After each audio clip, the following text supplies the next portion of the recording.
Hello everyone, welcome back to our channel. This is Mallikarjun and thank you so much for being here on the video. ఈ రోజు ఏంటంటే second video. First video already అయిపోయింది, one short series బయాలజీలో digestion and absorption, human physiology starting కాబట్టి digestion and absorption అయిపోయింది. Next breathing and exchange of gases, second topic వచ్చేసి breathing and exchange of gases. కొన్ని బుక్స్లో రెస్పిరేషన్ అని కూడా ఉంటుంది, రైట్? మనం ఎన్సీఆర్టీ వైజ్ వెళ్తున్నాం కాబట్టి breathing and exchange of gases.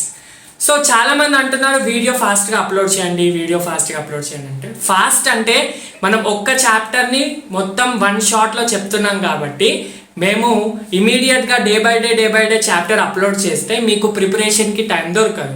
ఈరోజు డైజెషన్ చూస్తారు, రేపు బ్రీతింగ్ చూస్తారు, థర్డ్ రోజు బాడీ ఫ్లూయిడ్ చూస్తారు. మళ్ళీ దాని మీద ఎంసీక్యూస్ ఎప్పుడు ప్రాక్టీస్ చేయాలి, మీరు షార్ట్ నోట్స్ ఎప్పుడు చేసుకోవాలి, టెస్ట్ పేపర్స్ ఎప్పుడు అటెండ్ చేయాలి అంటే ఒక చాప్టర్ పెడుతున్నామంటే దానికి సంబంధించిన everything you need to complete by that week. ఇప్పుడు ఈరోజు మండే బ్రీతింగ్ వస్తే నెక్స్ట్ మండే సర్క్యులేషన్ వరకు మీరు బ్రీతింగ్ మొత్తం కంప్లీట్ చేయాలి. సో అలా మీరు ప్రిపేర్ అవ్వండి. వీడియోస్ ఫాస్ట్ అని కాదు, రెగ్యులర్గానే ఒక టైం స్కెడ్యూల్ వైజ్గానే అప్లోడ్ చేస్తాం, రైట్? సో ఇంకా డీలే చేయకుండా బ్రీతింగ్ అండ్ ఎక్స్చేంజ్ ఆఫ్ గ్యాసెస్లోకి వెళ్ళిపోతాం, రైట్ ఎవ్రీవన్? సో ప్రీవియస్గా మనం డైజెషన్ చాప్టర్లో చదివాము, right? Digestion chapter already we have discussed. దాంట్లో ఏమైంది, లాస్ట్ మనకి ఏమైపోయింది, ఫుడ్ డైజెస్ట్ అయిపోయింది, right? Food has got digested. ఆ డైజెస్టెడ్ ఫుడ్ ఏమవుతుంది, డైజెస్టెడ్ ఫుడ్ అనేది అబ్జార్బ్ అవుతుంది. డైజెస్టెడ్ ఫుడ్ అబ్జార్బ్ అవుతుంది. అన్డైజెస్టెడ్ ఫుడ్ అయితే డిఫికేట్ అవుతుంది. డిఫికేట్ అంటే రిమూవింగ్ ఆఫ్ ఫీకల్ మ్యాటర్, అర్థమవుతుందా? అన్డైజెస్టెడ్ ఫుడ్ డిఫికేట్ అవుతుంది, డైజెస్టెడ్ ఫుడ్ బాడీ ఫ్లూయిడ్స్లో అంటే బ్లడ్లోకి, మెయిన్గా మనకి బ్లడ్లోకి అబ్జార్బ్ అవుతుంది, అర్థమవుతుందా? సో ఈ డిఫికేటెడ్ ఫుడ్ అంటే అన్డైజెస్టెడ్ ఫుడ్ డిఫికేట్ అయిపోతుంది, బయటకు వెళ్ళిపోతుంది, ఎక్స్క్రీట్ అవుతుంది. సో మనకు దీంతో పని లేదు. మనకేంటి ఇప్పుడు మెయిన్గా అబ్జార్బ్డ్ ఫుడ్, ఏదైతే కాంప్లెక్స్ మాలిక్యూల్స్ని సింపుల్ మాలిక్యూల్స్ చేసామో ఆ సింపుల్ మాలిక్యూల్స్ ఇక్కడ అబ్జార్ప్షన్ జరిగింది. ఇది ఇంటెస్టైన్, ఇక్కడ నుంచి బ్లడ్, ఇవి బ్లడ్ వెజల్స్ అనుకోండి, ఇలా బ్లడ్ వెజల్స్లోకి న్యూట్రియంట్స్ అబ్జార్బ్ అయినాయి. ఈ బ్లడ్ వెజల్స్ ఏం చేస్తాయంటే these nutrients are transported from blood to organs or tissues or cells. ఎక్కడికి వెళ్తాయి? ఫైనల్ గా సెల్స్, ఆర్గన్కి వెళ్తాయి, ఆర్గన్ నుంచి టిష్యూస్కి వెళ్తాయి, finally they reach to cell అనమాట. అక్కడ సెల్లో జరిగే ప్రాసెస్ మనకి చాలా ఇంపార్టెంట్. అసలు యాక్చువల్గా ఫుడ్ ఎందుకు తీసుకుంటున్నాం? డైజెషన్ కంటే ముందు ఆల్రెడీ చెప్పా. ఫుడ్ ఎందుకు? ఎనర్జీ కోసం. ఎనర్జీ అంటే ఏంటి? Chemically it is ATP. ఆ ఏటీపీ ప్రొడక్షన్ కోసం, ఆ ఎనర్జీ కోసం మనము ఏదైతే వర్క్ చేస్తున్నామో ఎనర్జీ వల్లనే కాబట్టి ఆ ఎనర్జీ ప్రొడక్షన్ కోసం ఫుడ్ అయితే తీసుకుంటున్నాం. సరే, ఫుడ్ తీసుకున్నది అబ్జర్వ్ అయిపోయింది, డైజెస్ట్ అయిపోయింది. సరే, ఈ అబ్జర్వ్ అయినది ఎక్కడ యూజ్ అవుతుందంటే మెయిన్గా సెల్స్లో.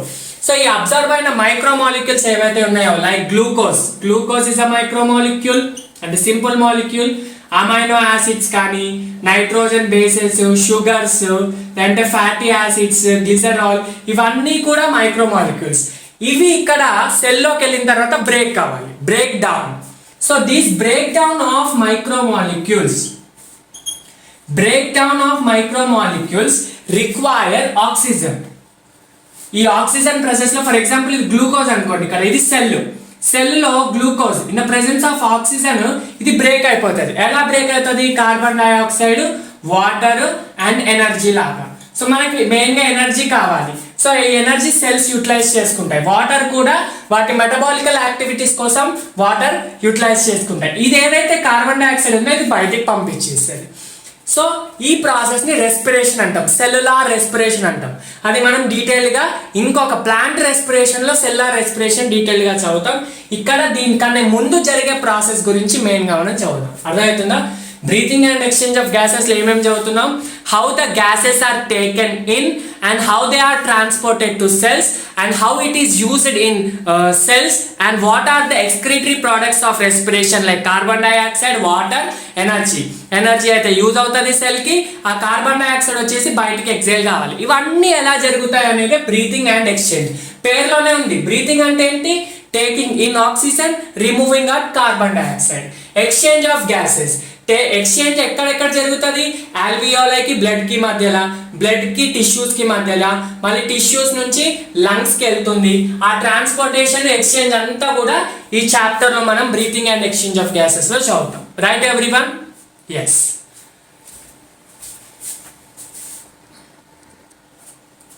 నెక్స్ట్ టాపిక్ వచ్చేసి రెస్పిరేటరీ ఆర్గన్స్. ఏ ఫిజియాలజికల్ ప్రాసెస్ చదివినా, అది డైజెషన్ కానీ, రెస్పిరేషన్ కానీ, ట్రాన్స్పోర్టేషన్ కానీ, ఎక్స్క్రీషన్ కానీ, దానికి కావాల్సిన ఆర్గన్స్ ఏంటి? మనం ఏంటి సిస్టమ్ చదువుతున్నాం, ఆర్గన్ సిస్టమ్ చదువుతున్నాం. నేను ఆల్రెడీ ఫస్ట్ వీడియోస్లో చెప్పాను యానిమల్ కింగ్డమ్ చెప్పేటప్పుడు. ఆర్గన్ సిస్టమ్ అంటే గ్రూప్ ఆఫ్ ఆర్గన్స్.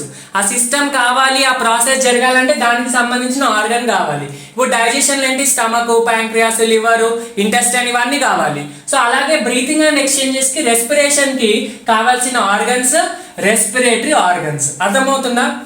సో ఇప్పుడు మనం హ్యూమన్ ఫిజియాలజీ అంటే హ్యూమన్ బీయింగ్ గురించి చదువుతున్నాం కాబట్టి హ్యూమన్ రెస్పిరేటరీ ఆర్గన్స్ చేసుకోవాలి. దానికంటే ముందు డిఫరెంట్ యానిమల్స్లో, అంటే హ్యూమన్సే కదా, యానిమల్స్ కాదు, వేరే కూడా చాలా ఉంటాయి కదా. ఎక్కడి నుంచి స్టార్ట్ అవుతుంది? యానిమేలియా కింగ్డమ్ పొరిఫెరా నుంచి స్టార్ట్ అవుతుంది.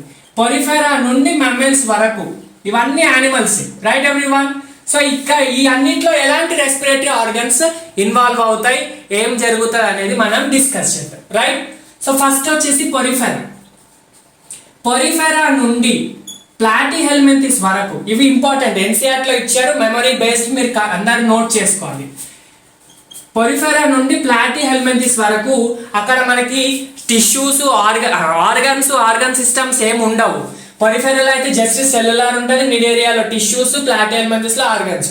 సో ఒక సిస్టమ్ ఉండదు కాబట్టి ఒక ఆర్గన్ స్పెసిఫిక్గా రెస్పిరేషన్కి ఉండదు. సో పొరిఫెరా నుంచి ప్లాటిహెల్మింథస్ వరకు అక్కడ ఏది ఇన్వాల్వ్ అవుతుందంటే వాటి బాడీ సర్ఫేస్ అనమాట. జనరల్ బాడీ సర్ఫేస్ మాత్రమే, అంటే బాడీ తోటే ఆక్సిజన్ ని తీసుకుంటే బాడీ సర్ఫేస్ తోటే కార్బన్ డైఆక్సైడ్ ని బయటకు వదులుతుంది అనమాట. అర్థమవుతుందా? బట్ ఇదే ఫర్ ఎగ్జాంపుల్ ఇది ఫ్లాట్ వామ్ అనుకోండి, ఇది ఏదైతే బాడీ సర్ఫేస్ ఉందో దాంతో CO2 అవుట్, O2 ఇన్. అర్థమవుతుందా? ఇలా బాడీ సర్ఫేస్ ద్వారా ఎక్స్చేంజ్ ఆఫ్ గ్యాసెస్ ని జరుగుతుంది కాబట్టి వాటిలో రెస్పిరేటరీ ఆర్గన్ ఏంటి? General body surface. నెక్స్ట్ వచ్చేసి అనలిడాలో మనకు మెయిన్గా అర్థవామ్ గురించి మాట్లాడుకుంటే, అర్థవామ్ అనే కాదు వేరే అనలిడ్స్లో కూడా మాయిస్ట్ క్యూటికల్ ఉంటుంది. నేను ఆల్రెడీ చెప్పాను. మాయిస్ట్ క్యూటికల్ అంటే ఏంటి? ఇది ఫర్ ఎగ్జాంపుల్ అర్థవామ్ అనుకోండి, దీని బాడీ చుట్టూ మ్యూకస్ లేయర్, మాయిస్ట్ అంటే తేమ తోటి తయారైన ఒక లేయర్ని క్యూటికల్ అంటాం. ఆ క్యూటికల్ ద్వారా ఆక్సిజన్ ని దీని మీద ట్రాప్ చేసుకుంటుంది, ఇక్కడ వచ్చిన కార్బన్ డైఆక్సైడ్ ని బయటికి ఎక్స్చేంజ్ చేస్తుంది అనమాట. సో అనలిడాలో అంటే మనకు మెయిన్గా అర్థవామ్లో మాయిస్ట్ క్యూటికల్ ఉంటుంది. అర్థమవుతుందా? స్కిన్, సింపుల్గా స్కిన్ అనమాట. Moist cuticle is nothing but skin cuticle. ఓకేనా? అర్థవామ్ కాకుండా మాయిస్ట్ క్యూటికల్కి ఇంకొకటి ఫ్రాగ్లో కూడా జరుగుతుంది. అందుకే దాన్ని క్యూటేనియస్ రెస్పిరేషన్ అంటాం.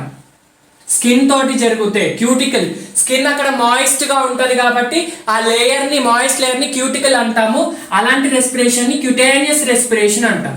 Respiration through skin or cuticle. అర్థమవుతుందా? నెక్స్ట్ ఆర్థ్రోపోడాలో డిఫరెంట్ ఉంటాయి. కొన్ని అక్వాటిక్ ఉంటాయి, కొన్ని టెరెస్ట్రియల్ ఉంటాయి, కొన్ని ఇన్సెక్ట్స్ ఉంటాయి, ఎయిర్ మోడ్ లో ఉంటాయి. కాబట్టి డిఫరెంట్ ఆర్గన్స్ ఉంటాయి. ఫస్ట్ అక్వాటిక్ చూడండి. అక్వాటిక్ ఆర్గానిజమ్స్ ఎక్కడ వచ్చినా కూడా, అది ఆర్థ్రోపోడా కానీ, ఫిష్ కానీ, ఆంఫిబియన్ కానీ, ఏదైనా కానీ అక్వాటిక్ వస్తే అక్కడ మనకు మెయిన్గా గిల్స్ యూజ్ అవుతాయి. తెలుసు కదా, gills are the respiratory organs. అర్థమవుతుందా? అక్వాటిక్ ఆర్థ్రోపోడ్స్లో గిల్స్ యూజ్ అవుతాయి. నెక్స్ట్ మనకు మెయిన్గా బుక్ గిల్స్ ఎక్కడ ఉంటాయంటే లిమ్యులస్ అనేది కింగ్ క్రాబ్ అన్నమాట. అర్థమవుతుందా? King crab, it's a living fossil అంటే ఏంటి? ఏన్షియంట్ క్యారెక్టర్స్ ఏవో కూడా వీటిలో ప్రెసెంట్ అయి ఉంటాయి అన్నమాట. పాత ఏన్షియంట్ క్యారెక్టర్స్ కూడా వీటిలో ఎగ్జాక్ట్ గా ఉంటుంది. అని లివింగ్ ఫాజిలే క్యారెక్టర్ ఫాజిలే, కానీ అక్కడ ఇప్పుడు కూడా ఉంటుంది కాబట్టి లివింగ్ ఫాజిల్. అర్థమవుతుందా? Next book lungs. గిల్స్ అంటే ఏంటి? ఇవి గిల్స్ కాస్త బుక్ షేప్ లో ఉంటాయి. చూడండి, ఇవి గిల్స్ అనుకోండి, దీంట్లో బుక్ షేప్డ్ స్ట్రక్చర్స్ ఉంటాయి కాబట్టి బుక్ గిల్స్ అంటారు. అర్థమవుతుందా? నెక్స్ట్ బుక్ లంగ్స్ మనకు మెయిన్ గా స్కార్పియన్ లో ఉంటుంది. నెక్స్ట్ వచ్చేసి స్పైడర్ లో ఉంటుంది. స్కార్పియన్ ఇంకా స్పైడర్ లో బుక్ లంగ్స్ ఉంటాయి. అర్థమవుతుందా? Right everyone? చూడండి మీకు ఇక్కడ స్పేస్ నాకు సరిపోవట్లేదు, నేను మళ్ళీ రాస్తాను. Aquatic gills, book gills limulus, book lungs scorpion or spider. Next ఆర్థ్రోపోడాలో ఇంకొకటి ఏంటంటే ట్రేకియల్ ట్యూబ్స్. ట్రేకియల్ ట్యూబ్స్ ఇవి మెయిన్గా మన కాక్రోచ్లో ఉంటాయి. నేను కాక్రోచ్ అప్పుడు అక్కడ డీటెయిల్గా చెప్తాను. కాక్రోచ్లో ట్రేకియల్ ట్యూబ్ రెస్పిరేషన్ అంటే ట్రేకియల్ రెస్పిరేషన్ ఉంటుంది అనమాట. అర్థమవుతుందా? ఇవి ఆర్థ్రోపోడ్స్. నెక్స్ట్ ఏంటి మొలస్కన్స్. మొలస్కన్స్లో కొన్ని మొలస్కన్స్ మొత్తం వాటర్లోనే ఉంటాయి. అప్పుడు వాటర్లో ఉన్న మొలస్కన్స్కి రెస్పిరేటరీ ఆర్గన్ వచ్చేసి టీనిడియా. అర్థమవుతుందా? These are gills present in molluscans, aquatic molluscans. అంటే మనకి నేను చెప్పాను అక్వాటిక్ ఎక్కడ వచ్చినా గిల్స్ వస్తాయి, కానీ ఇక్కడ మొలస్కన్స్ లో ఈ గిల్స్ ఎలా ఉంటాయి అంటే ఫెదర్ లైక్ ఉంటాయి.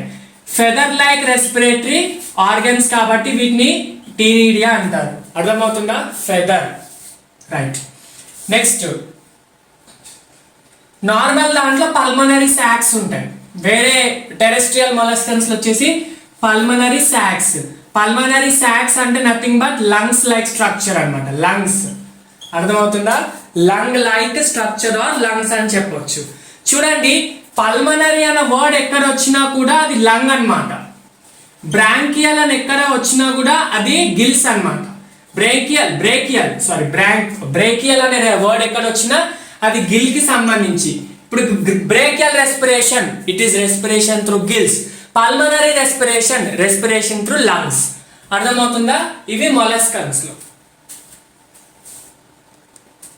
నెక్స్ట్ ఏంటి? ఎకైనోడర్మ్స్ కదా. ఎకైనోడర్మ్స్. డర్మ్ అంటేనే స్కిన్. సో ఇక్కడ డర్మల్ బ్రాంకియా ఉంటాయి. డర్మల్ bronchia is a respiratory organ. డర్మల్ bronchia అనమాట ఎకైనోడర్మ్స్ లో. నెక్స్ట్ వచ్చేసి ఫిషెస్ లో గిల్స్. ఎక్కడైనా ఫిషెస్ లో మనకు మెయిన్ గా గిల్స్ అంటే అక్వాటిక్ కదా ఫిషెస్, అవి గిల్స్ అన్నమాట. ఆంఫిబియన్స్ లో అక్వాటిక్ ఆంఫిబియన్స్ ఉన్నాయనుకోండి, ఫిషెస్ లో గిల్స్ రాసుకోండి. అక్వాటిక్ ఆంఫిబియన్స్ లో గిల్స్ ఉంటాయి ఆల్రెడీ చెప్పినట్టు. టెరెస్ట్రియల్ లో లంగ్స్ ఉంటాయి. టెరెస్ట్రియల్ ఆంఫిబియన్స్ లో లంగ్స్. నెక్స్ట్ కొన్ని ఫ్రాగ్స్ అంటే మనకు మెయిన్ గా ఫ్రాగ్స్ లైక్ ఆంఫిబియన్ తీసుకుంటే దాంట్లో లంగ్స్ ఉంటాయి. ఆల్సో నేను ఇక్కడ ఇంతకు ముందు చెప్పినట్టు క్యూటికల్ కూడా ఉంటుంది, క్యూటానియస్ రెస్పిరేషన్ కూడా ఉంటుంది. రైట్. ఆంఫిబియన్ తర్వాత reptiles, birds, mammals. RPT reptiles, AVES aves are birds. Next mammals. ఈ అన్నిట్లో కూడా లంగ్సే. అర్థమవుతుంది? ఆంఫిబియన్స్ నుంచి ఆల్మోస్ట్ అన్నిట్లో కూడా లంగ్సే ఉంటాయి. అర్థమవుతుంది? ఇవి రెస్పిరేటరీ ఆర్గన్స్. సో మ్యామ్మల్స్ లోని మనము హ్యూమన్ బీయింగ్స్ కాబట్టి అప్పుడు మనకు కూడా లంగ్సే రెస్పిరేటరీ ఆర్గన్స్. అర్థమవుతుందా? కౌ తీసుకున్న రెస్పిరేటరీ ఆర్గన్ లంగే. అర్థమవుతుందా? డాగ్ తీసుకున్న రెస్పిరేటరీ ఆర్గన్ లంగే. బ్లూ వేల్ తీసుకున్న, షార్క్ తీసుకున్న, ఎలిఫెంట్ తీసుకున్న, ఫాక్స్ తీసుకున్న వాటిలో లంగ్స్. అంటే ఆల్ మెమ్మల్స్, ఆల్ ఏవ్స్, అన్ని బర్డ్స్ లో లంగ్సే ఉంటాయి. లంగ్స్ తోటి అటాచ్డ్ స్ట్రక్చర్ ఎయిర్ సాక్స్ ఉంటాయి, అవి ఎక్స్ట్రా. నెక్స్ట్ స్నేక్ లో, క్రొకడాయిల్ లో ఎక్కడ చూసినా లంగ్స్ ఉంటాయి. అర్థమవుతుందా? Right. So this is about respiratory organs. అంటే రెస్పిరేషన్ కి కావాల్సిన మెయిన్ ఆర్గన్స్ మనలో అయితే లంగ్స్ అని చెప్తాం. మరి వేరే యానిమల్స్ కూడా, జువాలజీ అంటేనే స్టడీ ఆఫ్ యానిమల్స్ కాబట్టి వేరే యానిమల్స్ లో ఎలా ఉంటుందో కూడా చూసాం ఓవర్ వ్యూ. నెక్స్ట్ ఇప్పుడు హ్యూమన్ రెస్పిరేటరీ సిస్టమ్ గురించి అకార్డింగ్ టు ఎన్సీఆర్టీనే వెళ్దాం. Next human respiratory system. Human respiratory system అంటే హ్యూమన్ బీయింగ్స్ లో రెస్పిరేటరీ సిస్టమ్ ఎలా ఉంటుంది? సిస్టమ్ అంటే ఏంటి ఆల్రెడీ చెప్పాను. Group of organs together function as organ system అని చెప్పాను. సో హ్యూమన్ బీయింగ్స్ లో ఏమేమి వస్తాయి చూడండి. రెస్పిరేటరీ సిస్టమ్ లో రెస్పిరేటరీ ప్యాసేజ్ లో ఏమేమి ఆర్గన్స్ ఇన్వాల్వ్ అవుతాయి, ఏమేమి స్ట్రక్చర్స్ ఇన్వాల్వ్ అవుతాయో చాలా ఇంపార్టెంట్. ఫస్ట్ వచ్చేసి human respiratory system include pair of nostrils. ఇది చూడండి, ఇది నోస్. ఈ నోస్ యొక్క ఓపెనింగ్ ఏమంటాం? నాస్ట్రిల్ అంటాం. ఇప్పుడు డైజెస్టివ్ సిస్టమ్ లో ఓపెనింగ్ ఏంటి? మౌత్. సిమిలర్లీ రెస్పిరేటరీ సిస్టమ్ లో ఓపెనింగ్ ఏంటి? Nostrils. So these nostrils are present above the upper lip. Upper lip చూడండి, ఇది అప్పర్ లిప్. అప్పర్ లిప్ కి పైన ఉన్నదాన్ని నాస్ట్రిల్స్ అంటారు. So pair of nostrils. Pair అంటే 2 నాస్ట్రిల్స్ ఉంటాయి. Next nasal chamber. Simply the nose cavity. ఇక్కడ నుంచి ఏం ఓపెనింగ్ అవుతుంది, nostril opens into nasal chamber అన్నమాట. సో ఎయిర్ నార్మల్గా ఇట్లా పాస్ అవుతుంది, ఇది ఎయిర్ పాసేజ్ని మనం డిఫరెంట్గా చదువుతాం. సో ఇలా నాసల్ ఛాంబర్లో ఓపెన్ అవుతుంది. Next nasal chamber opens into pharynx. ఎన్సిఆర్టీలో అయితే ఫారింగ్స్ అని సింగిల్గా ఇచ్చాడు. యాక్చువల్గా ఫారింగ్స్లో 3 రీజియన్స్ ఉంటాయి. ఏంటంటే అది first nasopharynx, next oropharynx, next laryngopharynx. Nasopharynx, oropharynx, laryngopharynx. చూడండి ఈ నాసల్ రీజియన్, ఈ నోస్ దగ్గర రీజియన్ ని నాసల్ రీజియన్ అంటాం. ఈ నాసల్ రీజియన్ దగ్గర ఉన్న ఈ స్పేస్ ని నాసోఫారింగ్స్ అంటారు. ఓరల్ క్యావిటీ దగ్గర ఉన్న స్పేస్ ని ఓరోఫారింగ్స్ అంటారు. ఇక్కడ లారింగ్స్, ఇది లారింగ్స్ కదా, లారింగ్స్ దగ్గర ఓపెనింగ్ ఏమంటాము, లారింగోఫారింగ్స్ అంటారు. అర్థమవుతుందా? Right everyone. ఎక్కడి నుంచి స్టార్ట్ అయినా nostrils, nasal chamber. Next nasal chamber opens into nasopharynx. Nasopharynx తర్వాత వచ్చేది ఓరోఫారింగ్స్. ఓరో అంటే which is near to buccal cavity అన్నమాట. నెక్స్ట్ వచ్చేసి లారింగ్స్, ఇది ఫుడ్ పైప్, ఇది విండ్ పైప్. విండ్ పైప్ అంటే ట్రేకియా, ఫుడ్ పైప్ అంటే ఈసోఫాగస్. సో ట్రేకియా దగ్గర స్టార్టింగ్ పాయింట్ ఏమంటాం, starting first part of the trachea is larynx. చూడండి ఇలా ఉంటుంది యాక్చువల్గా. ఇది నాసోఫారింగ్స్, ఇక్కడ ఇది నాసోఫారింగ్స్ అనుకోండి, ఇది ఓరోఫారింగ్స్ అనుకోండి. ఇక్కడ ఉన్న ఫారింగ్స్ ఏమంటాం, లారింజోఫారింగ్స్ అంటాం. Right everyone. సో లారింగ్స్ యొక్క ఓపెనింగ్ ఏమంటున్నాం మనం ఆల్రెడీ ప్రీవియస్ గా డిస్కస్ చేసాం. Opening of లారింగ్స్ is known as glottis. అర్థమవుతుందా? ఆ ఓపెనింగ్ ని, ఆ హోల్ ని గ్లాటిస్ అంటాం. ఆ గ్లాటిస్ ని కవర్ చేసే కార్టిలేజినస్ ఫ్లాప్ ని ఏమంటాము, ఎపిగ్లాటిస్ అంటాము. ఎపిగ్లాటిస్ యొక్క ఫంక్షన్ ఏంటి ఆల్రెడీ చెప్పా. ఫారింగ్స్ యొక్క మెయిన్ ఏంటి, it is a common passage for food and air అన్నమాట. చూడండి ఇక్కడ నుంచి ఫుడ్ వస్తుంది, మళ్ళీ ఓరోఫారింగ్స్ నుంచే పాస్ అవుతుంది. ఇక్కడ నుంచి ఎయిర్ ఇక్కడ నుంచే పాస్ అవుతుంది. అంటే common passage for food and air కాబట్టి ఎయిర్ అనేది ఫుడ్ పైప్ లో వెళ్ళకుండా, ఫుడ్ అనేది ఎయిర్ పైప్ లోకి వెళ్ళకుండా ఎయిర్ పైప్ ని అంటే ట్రేకియాని మీద లారింగ్స్ ని గ్లాటిస్ ని కవర్ చేసే స్ట్రక్చర్ ఎపిగ్లాటిస్ అన్నమాట. It's a cartilaginous flap. Flap అంటే మూత లాంటిది. అర్థమవుతుందా? And next it is said to be the larynx part. Glottis తర్వాత, గ్లాటిస్ అనేది ఓపెనింగ్ కదా లారింగ్స్ కి, నెక్స్ట్ పార్ట్ ఏంటంటావు, larynx. Larynx is said to be a sound producing box or sound production box అన్నమాట. Voice production. ఇప్పుడు మనం voice మాట్లాడుతున్నాము అంటే due to the presence of larynx అన్నమాట. అంటే లారింగ్స్ లో కూడా మనకు మెయిన్ గా వోకల్ కార్డ్స్ ఉంటాయి. వోకల్ కార్డ్స్, ఈ వోకల్ కార్డ్స్ సౌండ్ ని ప్రొడ్యూస్ చేస్తాయి. కాబట్టి larynx is said to be the sound production or sound producing box అన్నమాట. అర్థమవుతుందా? కొంచెం లైట్ డిస్టర్బెన్స్ ఉంది, ప్లీజ్ డోంట్ కన్సిడర్ ఇట్. తర్వాత లారింగ్స్ లో వోకల్ కార్డ్స్ వల్ల సౌండ్ వస్తుంది. తర్వాత లారింగ్స్ కూడా cartilaginous part. It's a cartilaginous structure. Cartilage తోటి తయారవుతుంది. కార్టిలేజ్ అంటే సాఫ్ట్ బోన్. ఆల్రెడీ మనము స్ట్రక్చరల్ ఆర్గనైజేషన్ లో చెప్పుకుంటాం అక్కడ. Cartilaginous part, it is made up of 9 cartilages. లారింగ్స్ ఎన్ని కార్టిలేజెస్ తయారవుతుంది, 9 లో 3 paired, 3 unpaired. పేర్ అంటే 3 into 2 కాబట్టి 6, ఇవి 3. సో 6 + 3 టోటల్ 9 కార్టిలేజెస్ తో తయారవుతుంది.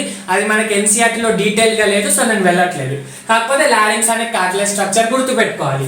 దాంట్లో వోకల్ కార్డ్స్ ద్వారా సౌండ్ ప్రొడ్యూస్ అవుతుందని గుర్తుపెట్టుకోవాలి. అందుకే లారింగ్స్ ఏమంటాం, voice box or sound box అంటాం. That is the reason larynx is said to be sound box or voice box. Okay, ఇంకొకసారి short cut. First respiratory passage ఎక్కడి నుంచి స్టార్ట్ అవుతుంది, నాస్ట్రిల్స్. ఇది అట్మాస్ఫియర్, ఎయిర్ తీసుకుంటున్నాం నాస్ట్రిల్స్ నుంచి. Nasal chamber, nasopharynx, oropharynx, laryngopharynx, pharynx తర్వాత larynx. Larynx opening ని glottis అంటాం. Glottis covered by epiglottis to prevent the food passage in to the wind. Next వచ్చేసి లారింగ్స్. లారింగ్స్ అనేది ఏంటి, cartilaginous, 9 cartilages. It has vocal cords. Right everyone. Next లారింగ్స్ తర్వాత ఇక్కడ చూడండి నేను ఫ్లో చార్ట్ రాశాను. లారింగ్స్ తర్వాత వచ్చే పార్ట్ ని మనం ఏమంటాం అంటే ట్రేకియా అంటాం. చూడండి ఇది లారింగ్స్ కదా, రైట్. ఇక్కడ ఫారింగ్స్ అయిపోయింది, ఫారింగ్స్ తర్వాత ఈ ఓపెనింగ్ ని గ్లాటిస్ అంటాం. ఓకే, నెక్స్ట్ లారింగ్స్ ఓపెనింగ్ ఎక్కడ అవుతుందంటే విండ్ పైప్ లో, అంటే విండ్ పాసేజ్, ఎయిర్ పాసేజ్ అయ్యే పైప్ ని ఏమంటాం ట్రేకియా అంటాం. ఫుడ్ పాసేజ్ దాన్ని ఏమంటాం ఈసోఫాగస్ అన్నాం. జస్ట్ సైంటిఫిక్ టర్మ్స్ ని నార్మల్ లాంగ్వేజ్ లోకి మీరు కన్వర్ట్ చేసుకోవాలి. సో ట్రేకియా అంటాం. Trachea will extend up to mid thoracic cavity. చాలా important, lines of NCERT are very important. ఇవే అడుగుతారు నీట్ లో. మిడ్ థొరాసిక్ క్యావిటీయా, టోటల్ థొరాసిక్ క్యావిటీయా, ఇనిషియల్ థొరాసిక్ క్యావిటీయా. థొరాక్స్ అంటే ఇది హెడ్, ఇది నెక్. సో ఇక్కడ వరకు డయాఫ్రమ్ వరకు థొరాక్స్. సో ఈ థొరాక్స్ లో మిడ్ థొరాక్స్ అంటే మిడ్ పార్ట్ ఆఫ్ థొరాక్స్ వరకు ఈ లారింగ్స్ వస్తుంది అనమాట, సారీ ట్రేకియా వస్తుంది అనమాట. అర్థమవుతుందా? Next trachea or trachea is divided at fifth thoracic vertebrae. ఇవి అర్థం కావాలంటే కొంచెం మీకు ఇంకా నాలెడ్జ్ ఉండాలి. ఏంటంటే వర్టిబ్రల్ కాలమ్ అంటే ఏంటి, back bone. So back bone is made up of many vertebral bones కాబట్టి దాంట్లో మనకి 5 రీజియన్స్ ఉంటాయి. ఒకటి సర్వైకల్, ఒకటి థొరాసిక్, ఒకటి లంబార్, ఒకటి సాక్రల్, ఒకటి కాక్సిక్ అన్నమాట. అర్థమవుతుందా? దీన్ని గుర్తుపెట్టుకోవాలంటే సిటీలో సూపర్ క్లాస్ అని గుర్తుపెట్టుకోవాలి. సిటీలో సూపర్ క్లాస్ అని గుర్తుపెట్టుకోవాలి. Cervical, thoracic, lumbar, sacral and coccygeal. So cervical అన్ని 5 ఉంటాయి, థొరాసిక్ వచ్చేసి 12 ఉంటాయి, సర్వైకల్ 7 ఉంటాయి, థొరాసిక్ 12 ఉంటాయి, లంబార్ 5 ఉంటాయి, సాక్రల్ 1, కాక్సిక్ 1. ఓకే, థొరాసిక్ లో 12 అంటే 12 బోన్స్ ఉంటాయి. ఇలా వర్టిబ్రల్ కాలమ్, మన బ్యాక్ బోన్ ఎలా ఉంటుంది, గ్రూప్ ఆఫ్ బోన్స్ కాబట్టి ఇలా 12 ఉంటాయి థొరాసిక్ లో. ఫిఫ్త్ థొరాసిక్ వర్టిబ్రే అంటే మనం వెనుక నుంచి మెజర్ చేసుకుంటే ఎగ్జాక్ట్ ఫిఫ్త్ థొరాసిక్ వర్టిబ్రే దగ్గర ట్రేకియా డివైడ్ అవుతుంది అన్నమాట. అర్థమవుతుందా? Right everyone, trachea is divided at fifth thoracic vertebrae. So it divides into, సరే సార్ ట్రేకియా డివైడ్ అవుతుంది, ఎలా డివైడ్ అవుతుంది? it divided into bronchi. Next part ఏంటి, ట్రేకియా నుంచి ఇక్కడ పాసేజ్ లో రాస్తున్నాను bronchi. అర్థమవుతుందా? bronchi. సో సింపుల్ గా వీటిని ప్రైమరీ బ్రాంకై అనొచ్చు. ఒక్కొక్క primary bronchi further divides into secondary bronchi, మళ్ళీ secondary bronchi further divides into tertiary bronchi. చూడండి ఇది ప్రైమరీ, నెక్స్ట్ ఇది సెకండరీ బ్రాంకై, ఇది కూడా secondary bronchi. Secondary is divided into tertiary bronchi. Bronchi ఒకటి బ్రాంకై, ఇండివిజువల్ ప్లూరల్ గా బ్రాంకై అన్నారు. అర్థమవుతుందా? నెక్స్ట్ బ్రాంకై, ఇది సెకండరీ తర్వాత టెరిషియరీ వచ్చింది కదా, టెరిషియరీ తర్వాత స్మాల్ మళ్ళీ దీని నుంచి డివైడ్ అవుతాయి బ్రాంచెస్, వాటిని బ్రాంకియోల్స్ అంటాం. అర్థమవుతుందా? Bronchioles, right everyone. బ్రాంకై తర్వాత బ్రాంకియల్స్. ఎలా? Primary bronchi, secondary, tertiary bronchi it's divided into అదే బ్రాంకియోల్స్. బ్రాంకియల్ లో కూడా ప్రైమరీ, సెకండరీ, టెరిషియరీ ఉంటాయి. రైట్ ఎవ్రీవన్, అర్థమవుతుందా? నెక్స్ట్ టెరిషియరీ అలా టర్మినల్, ఎక్కడి వరకు డివైడ్ అయితే అక్కడి వరకు. లాస్ట్ దాన్ని ఏమంటాం? టర్మినల్ బ్రాంకియోల్స్ అంటాం. ఇలా ఇక్కడ ఇది లాస్ట్ అనుకోండి, ఇక్కడికి డివైడ్ అయిపోయింది, ఇది terminal bronchioles.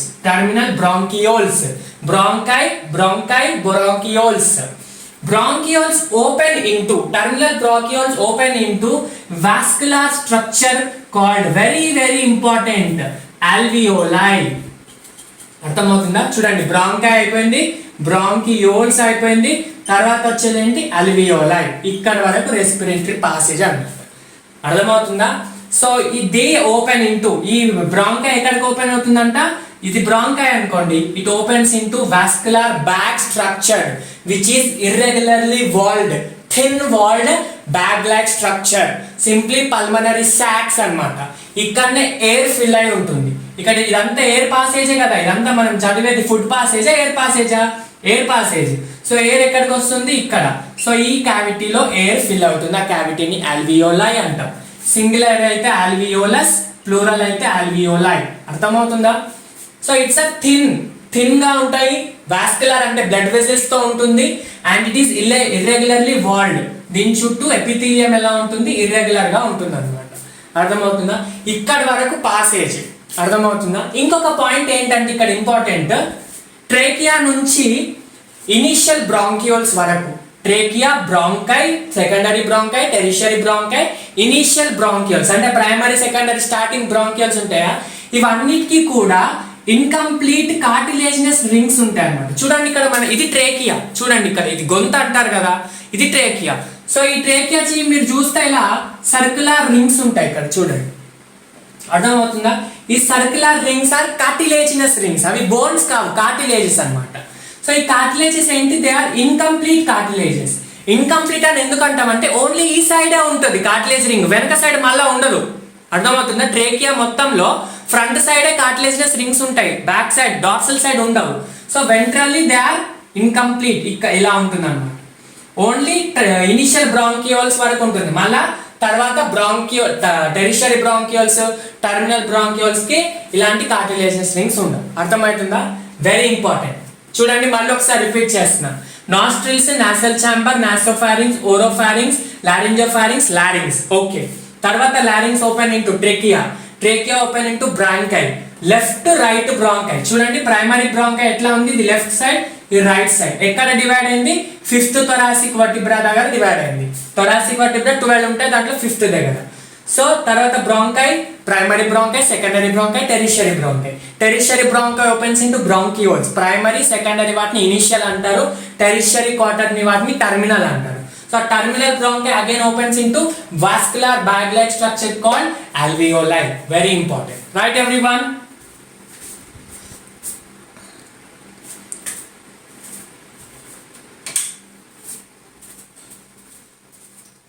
Next very important ఏంటంటే లంగ్స్. సార్ మరి రెస్పిరేటరీ సిస్టమ్ అంటే మనలో రెస్పిరేటరీ ఆర్గన్స్ లంగ్స్ కదా, లంగ్సే రాలేవు ఇప్పటి వరకు అంటే చూడండి, ఈ బ్రాంకై ఎక్కడైతే ఉందో bronchi, bronchioles, terminal bronchioles, alveoli, ఇవన్నీ కలిపితేనే లంగ్స్. సింపుల్ గా lungs are composed of bronchi, bronchioles, alveoli, blood vessels. blood vessels అయితే alveoli ఎలాగో ఉంటాయి కాబట్టి, సో ఇవన్నీ కలిపితే లంగ్స్. ఇవన్నీ ఒక షేప్, ఒక స్ట్రక్చర్ లో ఉంటాయి. ఇది రైట్ లంగ్, ఇది లెఫ్ట్ లంగ్, ఇది రైట్ లంగ్, అర్థమవుతుందా?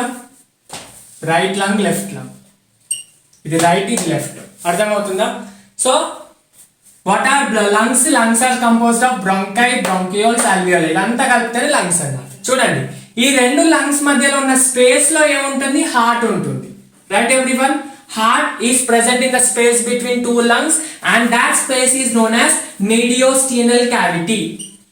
మీడియోస్టీనల్ క్యావిటీ అంటారు, అర్థమవుతుందా? దాంట్లో లంగ్ హార్ట్ ఉంటుంది. హార్ట్ కొంచెం లెఫ్ట్ సైడ్ టర్న్ అయి ఉంటుంది, మొత్తం లెఫ్ట్, ఇక్కడ ఉండదు హార్ట్.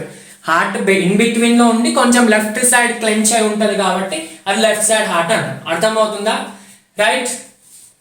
సో నెక్స్ట్ వచ్చేసి మనకి ట్రేకియా నుంచి ఇనిషియల్ బ్రాంకియోల్స్ వరకు ఇన్కంప్లీట్ కార్టిలేజినస్ రింగ్స్ ఉంటాయి. Okay, that's fine. ఇంకొకటి ఏంటి అంటే నాస్ట్రిల్స్ నుంచి, నార్మల్ గా నాస్ట్రిల్స్ నుంచి, నాసల్ ఛాంబర్ నుంచి టర్మినల్ బ్రాంకియోల్స్ వరకు, అంటే లాస్ట్ ఆల్వియోలై కంటే ముందు బ్రాంకియోల్స్ వరకు కూడా ఏమవుతుందంటే ఆ పార్ట్ ని మనము కండక్టింగ్ పార్ట్ అంటాం. కండక్టింగ్ అంటే ఏంటి, ఫ్లో, పాసేజ్ అన్నమాట. కండక్ట్ చేస్తుంది, ఫ్లో చేస్తుంది, పాసేజ్ చేస్తుంది. Water conducting xylem, food conducting phloem, simply air conducting this conducting part. దీంట్లో ఏమేమి వస్తుంది, రైట్ ఫ్రమ్ నాస్ట్రిల్స్ నుంచి టర్మినల్ బ్రాంకియోల్ వరకు వస్తుంది. అంటే ఇక్కడ ఏమవుతుందంటే ఎయిర్ కండక్ట్ అవుతుంది, ఎయిర్ పాస్ అవుతుంది. సింప్లీ కండక్టింగ్ అంటే పాసేజ్, అర్థమవుతుందా? నెక్స్ట్ ఆల్వియోలై ఏమంటామంటే ఆల్వియోలైని ఎక్స్చేంజ్ పార్ట్ అంటాం. ఆల్వియోలై అండ్ బ్లడ్ వెసల్స్ వాటిని ఏమంటాం, ఎక్స్చేంజ్ పార్ట్ అంటాం. ఇక్కడ ఏమవుతుందంటే అక్కడి వరకు, అంటే బ్రాంకియోల్స్ వరకు వచ్చిన ఎయిర్ ఆల్వియోలై నుంచి బ్లడ్ వెసల్స్ మధ్యలో ఎక్స్చేంజ్ అవుతుంది. Oxygen, carbon dioxide, carbon dioxide, oxygen exchange జరుగుతుంది. అది మళ్ళీ మనం చదువుతాం, అర్థమవుతుందా? వెరీ ఇంపార్టెంట్ ఏంటి, నాస్ట్రిల్స్ నుంచి టర్మినల్ బ్రాంకియోల్ వరకు conducting part, and next alveoli నుంచి బ్లడ్ వెసల్స్, ఆ మధ్యలో ఉన్న స్పేస్. చూడండి ఇది ఆల్వియోలై అనుకోండి, ఇది ఆల్వియోలై, ఇది టర్మినల్ బ్రాంకియోల్స్, ఇది ఆల్వియోలై. ఇది కింద బ్లడ్ వెజిల్ అనుకోండి. ఈ ఆల్వియోలైకి బ్లడ్ వెజిల్ ఇక్కడ గ్యాసెస్ ఎక్స్చేంజ్ జరుగుతాయి. సో ఈ ఎక్స్చేంజింగ్ ని ఎక్స్చేంజ్ పార్ట్ అంటాం. ఇక్కడ వరకు కండక్టింగ్ పార్ట్ అంటాం. Right everyone. సో ఇదంతా ఎయిర్ ఫిల్డ్ సాక్ ఆల్వియోలై ఎయిర్ ఉంటుంది. ఇక్కడ ఇంకొక పాయింట్ మెయిన్ గా మీరు కాన్సన్ట్రేట్ చేయాల్సింది ఏంటంటే కండక్టింగ్ పార్ట్ లో ఎయిర్ ఈస్ ప్యూరిఫైడ్ అన్నమాట. ఎయిర్ ప్యూరిఫికేషన్ జరుగుతుంది.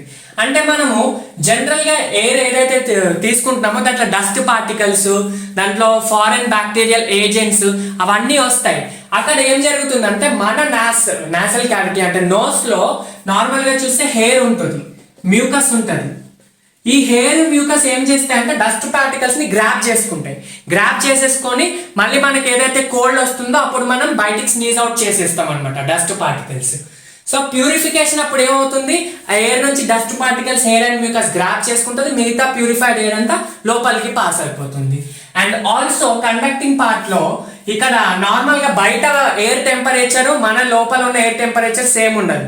బయట ఉన్న టెంపరేచర్ అంటే మన బాడీలో ఉన్న టెంపరేచర్ వేరే.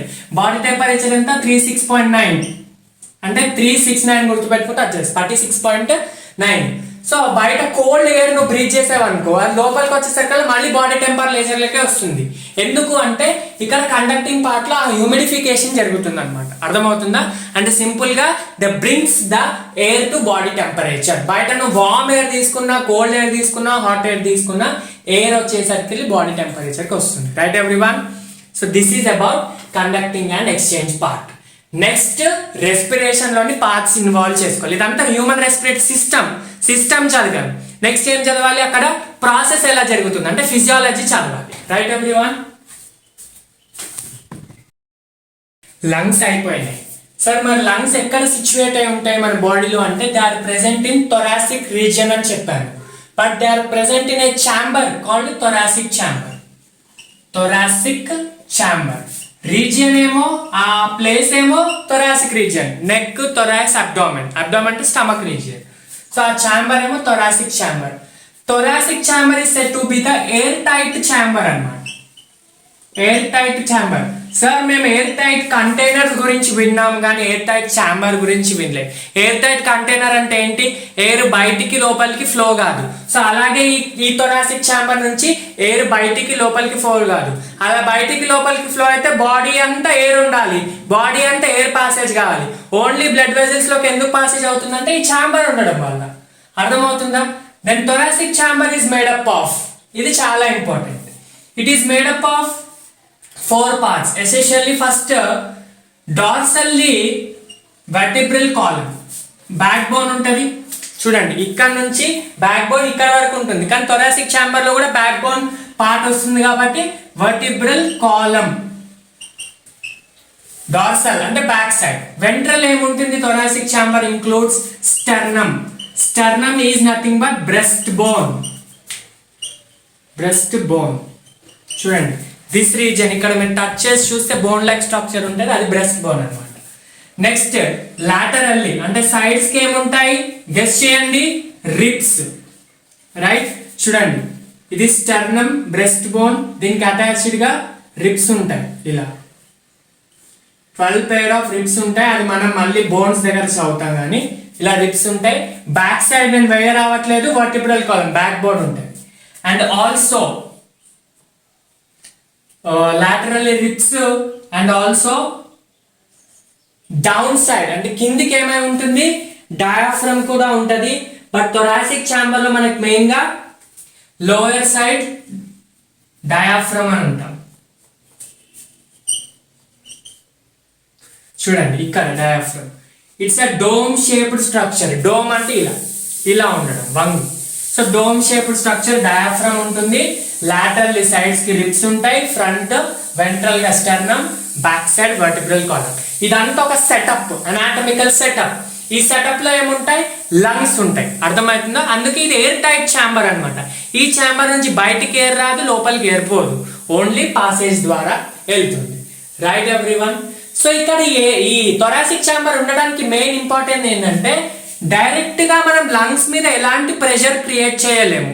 థొరాసిక్ ఛాంబర్ లో ఏమైనా చేంజ్ వస్తే ఆటోమేటిక్ గా లంగ్స్ లో చేంజ్ వస్తాయి. ఎందుకంటే ఈ ఛాంబర్ లోపలనే కదా, ఇక్కడనే కదా, ఇక్కడ రైట్ లంగ్ ఉంది, ఇక్కడ లెఫ్ట్ లంగ్ ఉంది. సో ఆ ఛాంబర్ లో నువ్వు ఏమైనా ప్రెషర్ క్రియేట్ చేసావు అనుకో, ఆటోమేటిక్ ఏమవుతుంది, లంగ్స్ లో ప్రెషర్ క్రియేట్ అవుతుంది. ఇప్పుడు చూడండి, బలూన్ లో వాటర్ ఫిల్ చేసి మీరు ప్యాక్ చేసేయండి. నువ్వు లోపల వాటర్ ని నువ్వేం చేంజ్ చేయలేవు, ఎందుకంటే వాటర్ లోపల ఉంది.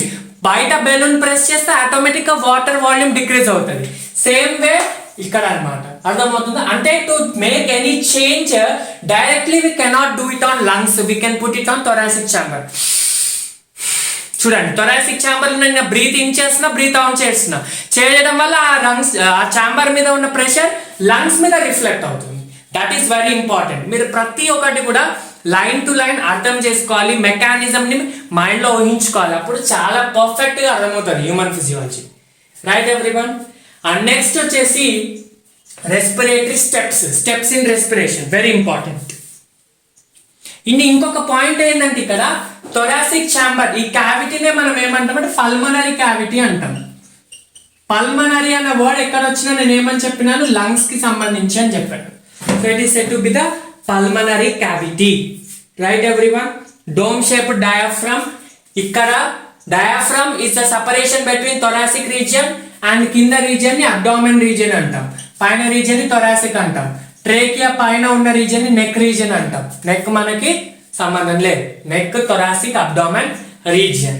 అబ్డామెన్ కి థొరాసిక్ కి సపరేట్ చేసే dome shaped structure diaphragm. Right.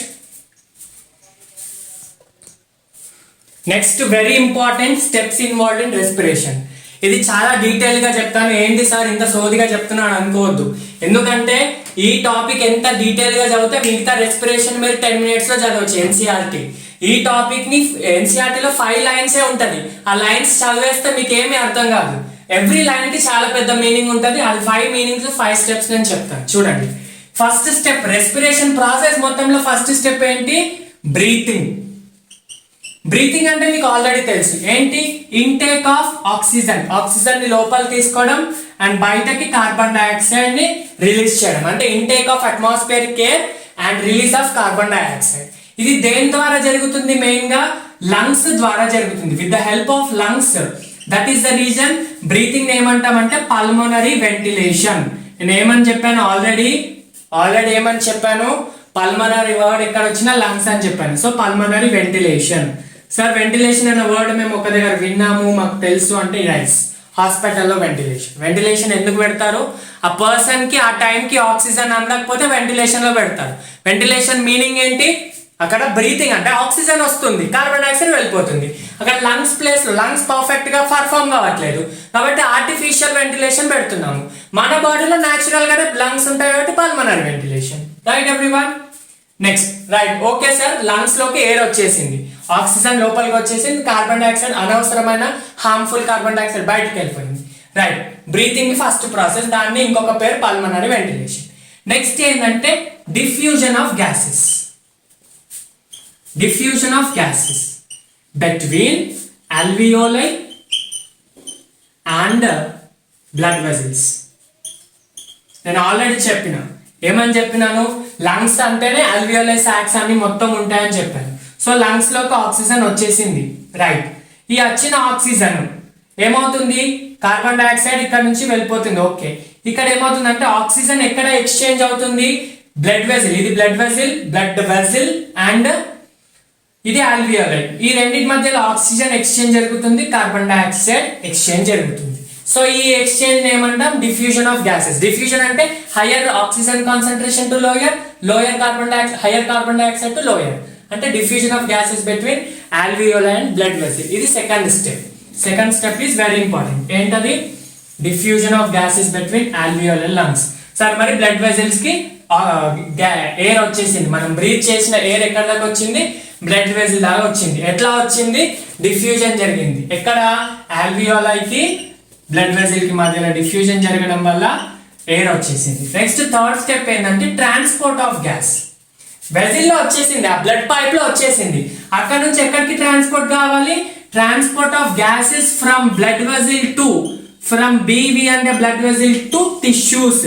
మనకు మెయిన్ గా టిష్యూస్కి వెళ్ళాలి ఆక్సిజన్, సెల్స్ లో వెళ్ళి అక్కడ ఆక్సిజన్ యూటిలైజేషన్ జరుగుతుంది. సో ఆ ఏమంటాం, ఇక్కడ ఆల్వియోలే ఉంది కదా, ఈ ఆల్వియోల నుంచి బ్లడ్ వెజిల్, ఈ వెజిల్ అనుకోండి, ఇదంతా బ్లడ్ వెజిల్ అనుకోండి, ఈ బ్లడ్ వెజిల్ ఇక్కడ నుంచి ఇవి సెల్స్, బాడీలో సమ్వేర్ సెల్స్, ఇక్కడ బ్రీత్ చేస్తే మనకి ఇక్కడ ఆక్సిజన్ ఉండాలనుకోండి, ఇక్కడ ఉన్న సెల్స్ అనుకోండి ఇవి. అంటే సింపుల్ గా థర్డ్ స్టెప్ ఏంటి, transport of gases from alveoli to blood vessels, alveoli to tissues through blood vessels అన్నమాట. అర్థమవుతుందా? Third step is transport of gases. Next fourth step is again diffusion. ఇక్కడ బ్లడ్ వెసల్ కి alveoli కి మధ్యలో జరిగింది, ఇక్కడ ఏం జరుగుతుందంటే బ్లడ్ వెసల్ కి టిష్యూస్ కి మధ్యలో జరుగుతుంది.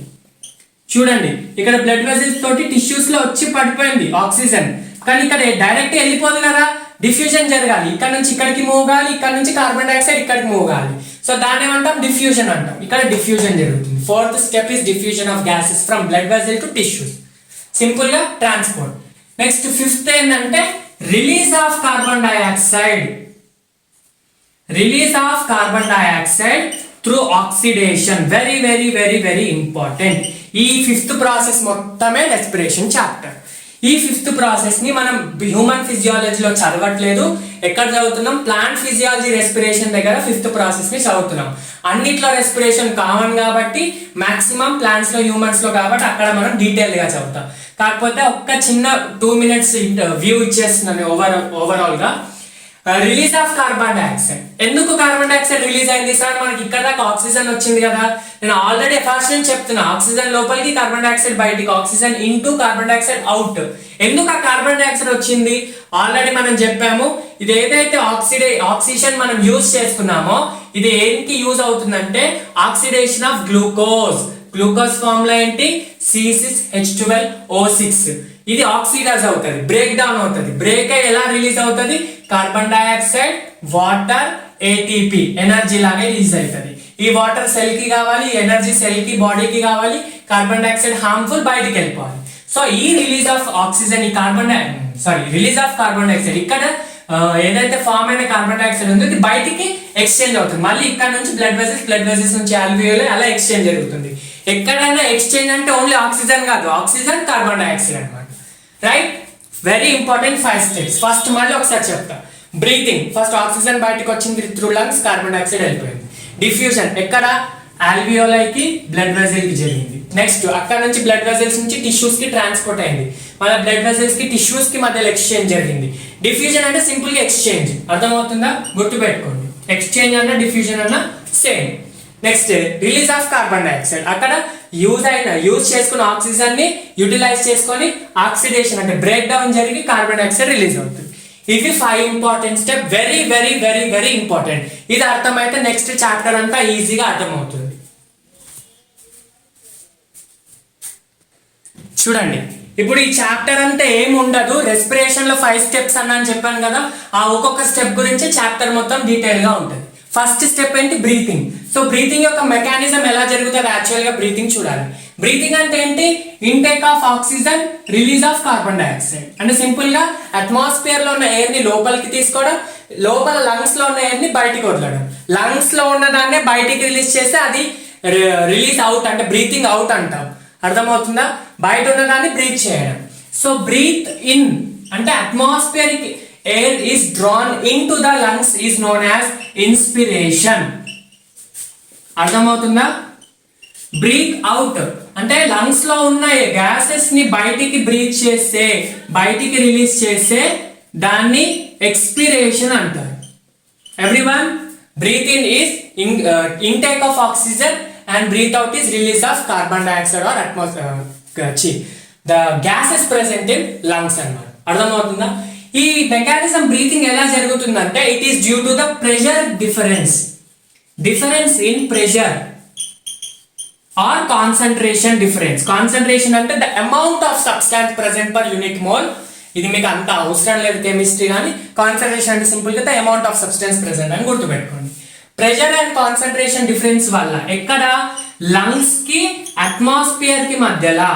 మనం ఇక్కడ ఈ గ్యాసెస్ ఎక్కడ ఎక్స్చేంజ్ అవుతున్నాయి, అట్మాస్ఫియర్ కి లంగ్స్ కి మధ్యలో ఎక్స్చేంజ్ జరుగుతుంది కాబట్టి ప్రెషర్ కూడా లంగ్స్ కి అట్మాస్ఫియర్ కి మధ్యలో డిఫరెన్స్ వల్ల ఈ మెకానిజం ఆఫ్ బ్రీతింగ్ జరుగుతుంది. అర్థమవుతుందా? బ్రీతింగ్ లో మెయిన్లీ 2 స్టెప్స్ ఉంటాయి. ఏంటంటే ఇన్స్పిరేషన్ అంటే టేకింగ్ ఇన్ అట్మాస్ఫియర్ లో ఉన్న గ్యాసెస్ ని. మనం ఆక్సిజన్ అనే వర్డ్ ఇక్కడ ప్రతిసారి యూజ్ చేయొద్దు, ఎందుకంటే అట్మాస్ఫియర్ లో ఓన్లీ ఆక్సిజన్ ఉండదు, నైట్రోజన్ ఉంటుంది, కార్బన్ డైఆక్సైడ్ ఉంటుంది, కార్బన్ మోనాక్సైడ్ ఉంటాయి, చాలా డిఫరెంట్ గ్యాసెస్ ఉంటాయి. కానీ మనకి కావాల్సింది ఆక్సిజన్ అన్నంత మాత్రాన ఆక్సిజన్ యూజ్ చేయొద్దు, సింపుల్ గా అట్మాస్ఫియర్ ఎయిర్ అని యూజ్ చేయండి. టేకింగ్ ఇన్ ఆక్సిజన్ ని మళ్ళీ అట్మాస్ఫియర్ ఎయిర్ ని లోపల తీసుకోవాలి, బయటకు వదిలేయాలి. ఈ ప్రాసెస్ అంతా బ్రీతింగ్. సో ఇన్స్పిరేషన్ ఎలా జరుగుతుంది, వెరీ ఇంపార్టెంట్. ఎక్స్పిరేషన్ ఎలా జరుగుతుంది, వీటికి కండిషన్స్ చూడండి, చాలా ఇంపార్టెంట్. నీట్లో ఇక్కడ నుంచి డెఫినెట్ గా you'll be getting 1 question. Mechanism of inspiration. Inspiration అంటే ఏంటి? అట్మాస్ఫియరిక్ ఎయిర్ ని లంగ్స్ లోకి తీసుకోవడం, అంటే from out side to inside breathing. General గా ఇన్స్పిరేషన్ అనే కాదు, రెస్పిరేషన్ ప్రాసెస్ మొత్తంలో మనకి ఇన్వాల్వ్ అయ్యే muscles diaphragm and intercostal muscles. Diaphragm అంటే చెప్పాను, డోమ్ స్టేప్డ్ స్ట్రక్చర్ ఇలా ఉంటది, separating abdomen and thorax. Intercostal muscles, coastal అంటే రిబ్స్, ఇంటర్ అంటే ఇన్ బిట్వీన్, అంటే రిబ్స్ మధ్యలో ఉన్న మజిల్స్ ని ఏమంటాం? ఇంటర్కోస్టల్ మజిల్స్ అంటారు. These are of 2 types, external intercostal muscles and internal, బయట నుంచి కనిపించేటివి ఎక్స్టర్నల్, లోపల ఉన్నవి ఇంటర్నల్ మజిల్స్. మనకు మెయిన్ గా ఇవి రెండు కూడా హెల్ప్ అవుతాయి రెస్పిరేషన్ లో, కాకపోతే మెయిన్ గా ఎక్స్టర్నల్ ఇంటర్కోస్టల్ మజిల్స్ మీద మనం ఎక్కువ కాన్సన్ట్రేట్ చేస్తాం. సో ఇన్స్పిరేషన్ అనే కాదు, రెస్పిరేషన్ మొత్తంలో మనకి ఎక్కడ ఏ మజిల్స్ హెల్ప్ అవుతున్నాయి? Diaphragm and intercostal muscles. Intercostal muscles are the muscles present between ribs అన్నమాట. ఇక్కడ ఏమవుతుందంటే నార్మల్లీ ఇన్స్పిరేషన్ లో ఏమవుతుంది? లంగ్స్ లోని ప్రెషర్ తక్కువ ఉంటుంది. Pressure in lungs is less than atmosphere pressure. అర్థమవుతుందా? దీని మెకానిజం ప్రాసెస్ చూద్దాం. It is an active process. Active process అంటే యూజెస్ ఎనర్జీ, ఎనర్జీ రిక్వైర్మెంట్ కావాలి. Energy is nothing but ATP. అర్థమవుతుందా? Inspiration is an active process. ఇక్కడ ఏమవుతుందంటే మనకు main గా నేను ఏమని చెప్పాను? లంగ్స్ లో వాల్యూమ్ తక్కువ ఉంటుంది, సారీ లంగ్స్ లో ప్రెషర్ తక్కువ ఉంటుంది.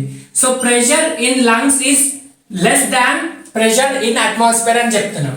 ఈ ప్రెషర్ ఎలా డిక్రీజ్ అవుతుంది లంగ్స్ లో, థొరాసిక్ ఛాంబర్ లో ఎలా డిక్రీజ్ అవుతుంది చూడండి.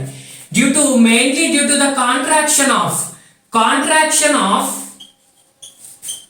డయాఫ్రమ్, చాలా ఇంపార్టెంట్ ఈ point. Next external intercostal muscles, the muscles present between ribs, outside or external. So diaphragm contract కావడం వల్ల, ఎక్స్టర్నల్ ఇంటర్కోస్టల్ మజిల్స్ కాంట్రాక్ట్ కావడం వల్ల ఈ ప్రెషర్ డిక్రీజ్ అవుతుంది. ప్రెషర్ డిక్రీజ్ అయిందంటే ఆటోమేటిక్ గా వాల్యూమ్ ఇంక్రీజ్ అవుతుంది. మీకు తెలుసు pressure is inversely proportional to volume, కాబట్టి ప్రెషర్ ఇంక్రీజ్ అవుతే వాల్యూమ్ డిక్రీజ్ అవుతుంది. సో ఇప్పుడు ఈ డయాఫ్రమ్ ద్వారా ఈ వాల్యూమ్ ఎలా ఇంక్రీజ్ అవుతుంది చూడండి. డయాఫ్రమ్ ఇలా ఉంది, డోమ్ షేప్డ్, కాంట్రాక్ట్ అయినప్పుడు స్ట్రేట్ అవుతుంది. స్ట్రేట్ కావడం వల్ల ఇక్కడ థొరాసిక్ ఛాంబర్ లో ఉన్న వాల్యూమ్ ఏమవుతుంది? ఇంక్రీజ్ అవుతుంది. ఎలా ఇంక్రీజ్ అవుతుంది? యాంటీరియో పోస్టీరియర్ యాక్సిస్ లో ఇంక్రీజ్ అవుతుంది అన్నమాట. అర్థమవుతుందా?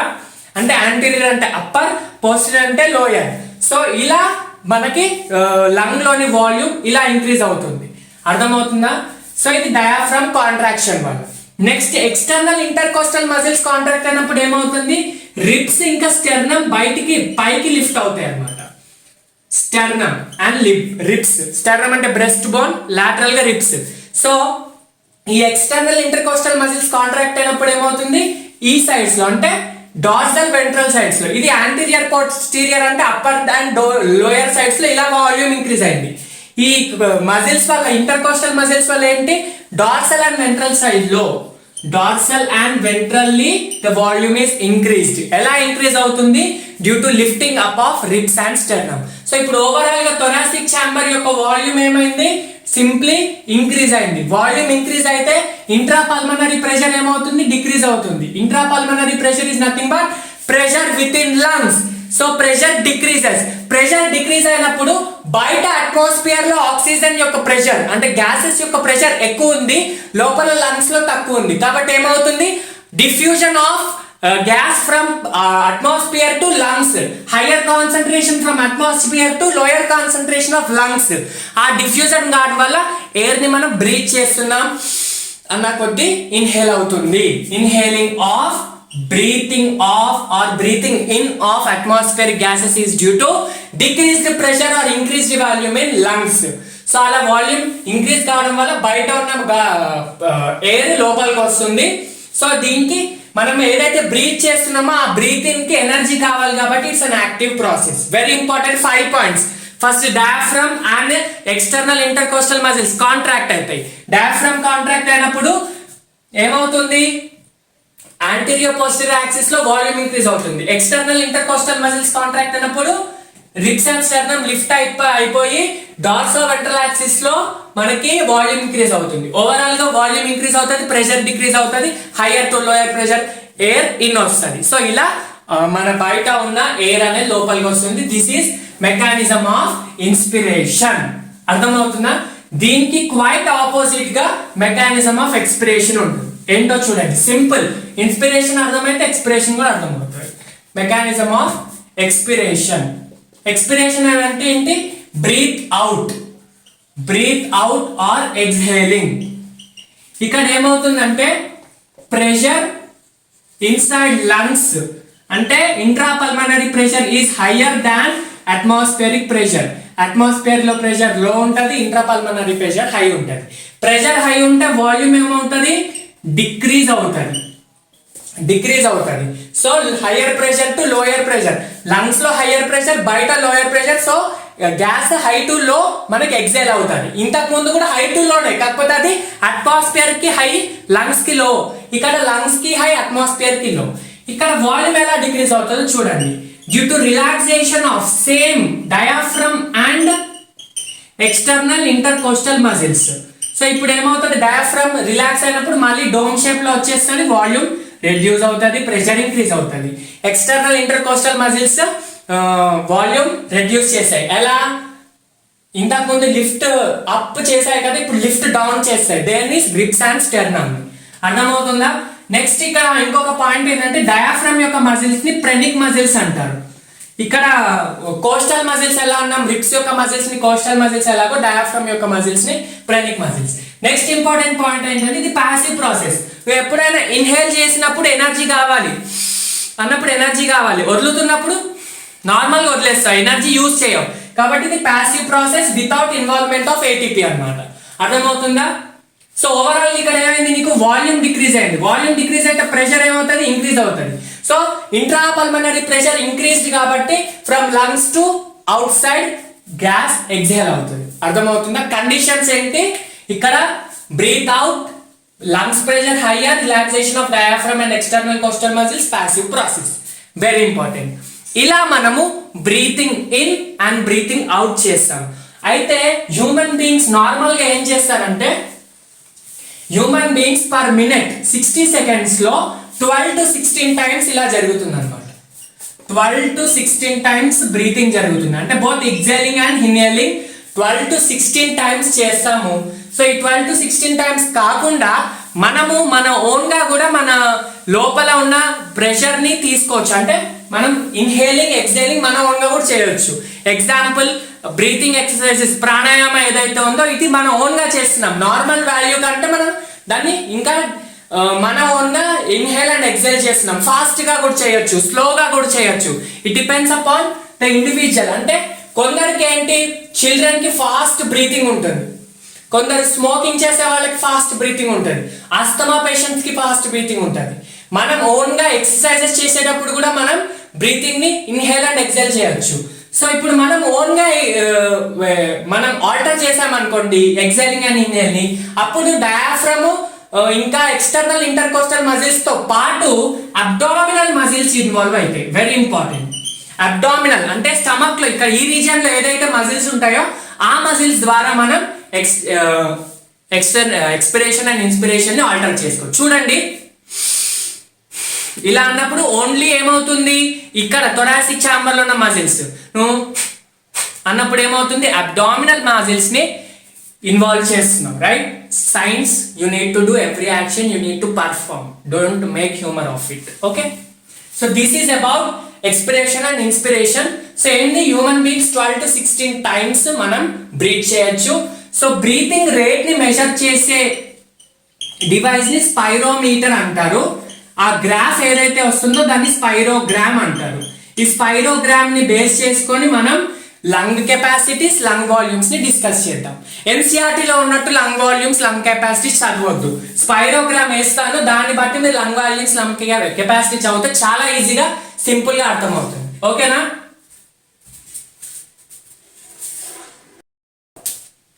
Next lung volumes and lung capacity. ఇది ఎన్సీఆర్టీలో లేదు, కాకపోతే ఈ గ్రాఫ్ తో అర్థం చేసుకుంటే మీరు ఆ ఫార్ములాలు, ఆ వాల్యూమ్స్ గుర్తు పెట్టుకోవాల్సిన అవసరం లేదు. వెరీ సింపుల్, వినండి. ఫస్ట్ లంగ్ వాల్యూమ్స్ చూద్దాం, తర్వాత లంగ్ కెపాసిటీస్ చూద్దాం. First lung volumes. ఫస్ట్ ఇది చూడండి. నార్మల్ గా ఫస్ట్ మీరు ఇదంతా దేంతో మెజర్ చేస్తున్నారు, ఎంత ఇన్స్పైర్ చేస్తున్నారు, ఎంత ఎక్స్పైర్ చేస్తున్నారు అనేది spirometer. It's a device to measure the rate of inspiration and expiration. Spirometer చూపించేది ఏంటి, గ్రాఫ్. ఈ గ్రాఫ్ ని స్పైరోగ్రామ్ అంటారు లేదా స్పైరోగ్రాఫ్ అంటారు. ఓకేనా? ఫస్ట్ వచ్చేసి నార్మల్ ఇన్స్పిరేషన్, నార్మల్ ఎక్స్పిరేషన్. చూడండి, నార్మల్ గా ఇన్స్పైర్ చేసావు, నార్మల్ గా ఎక్స్పైర్ చేసావు, ఏం ఫోర్స్ పెట్టట్లే, నీకున్న కెపాసిటీ తోటి నువ్వు ఇన్స్పైర్ చేసావు, ఎక్స్పైర్ చేసావు. Inspired, expired, inspired, expired, inspired, expired.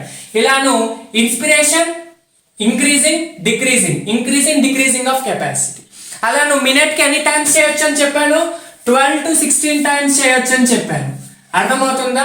ఆ వాల్యూమ్ ఎంత ఉంటుంది, 500 ml.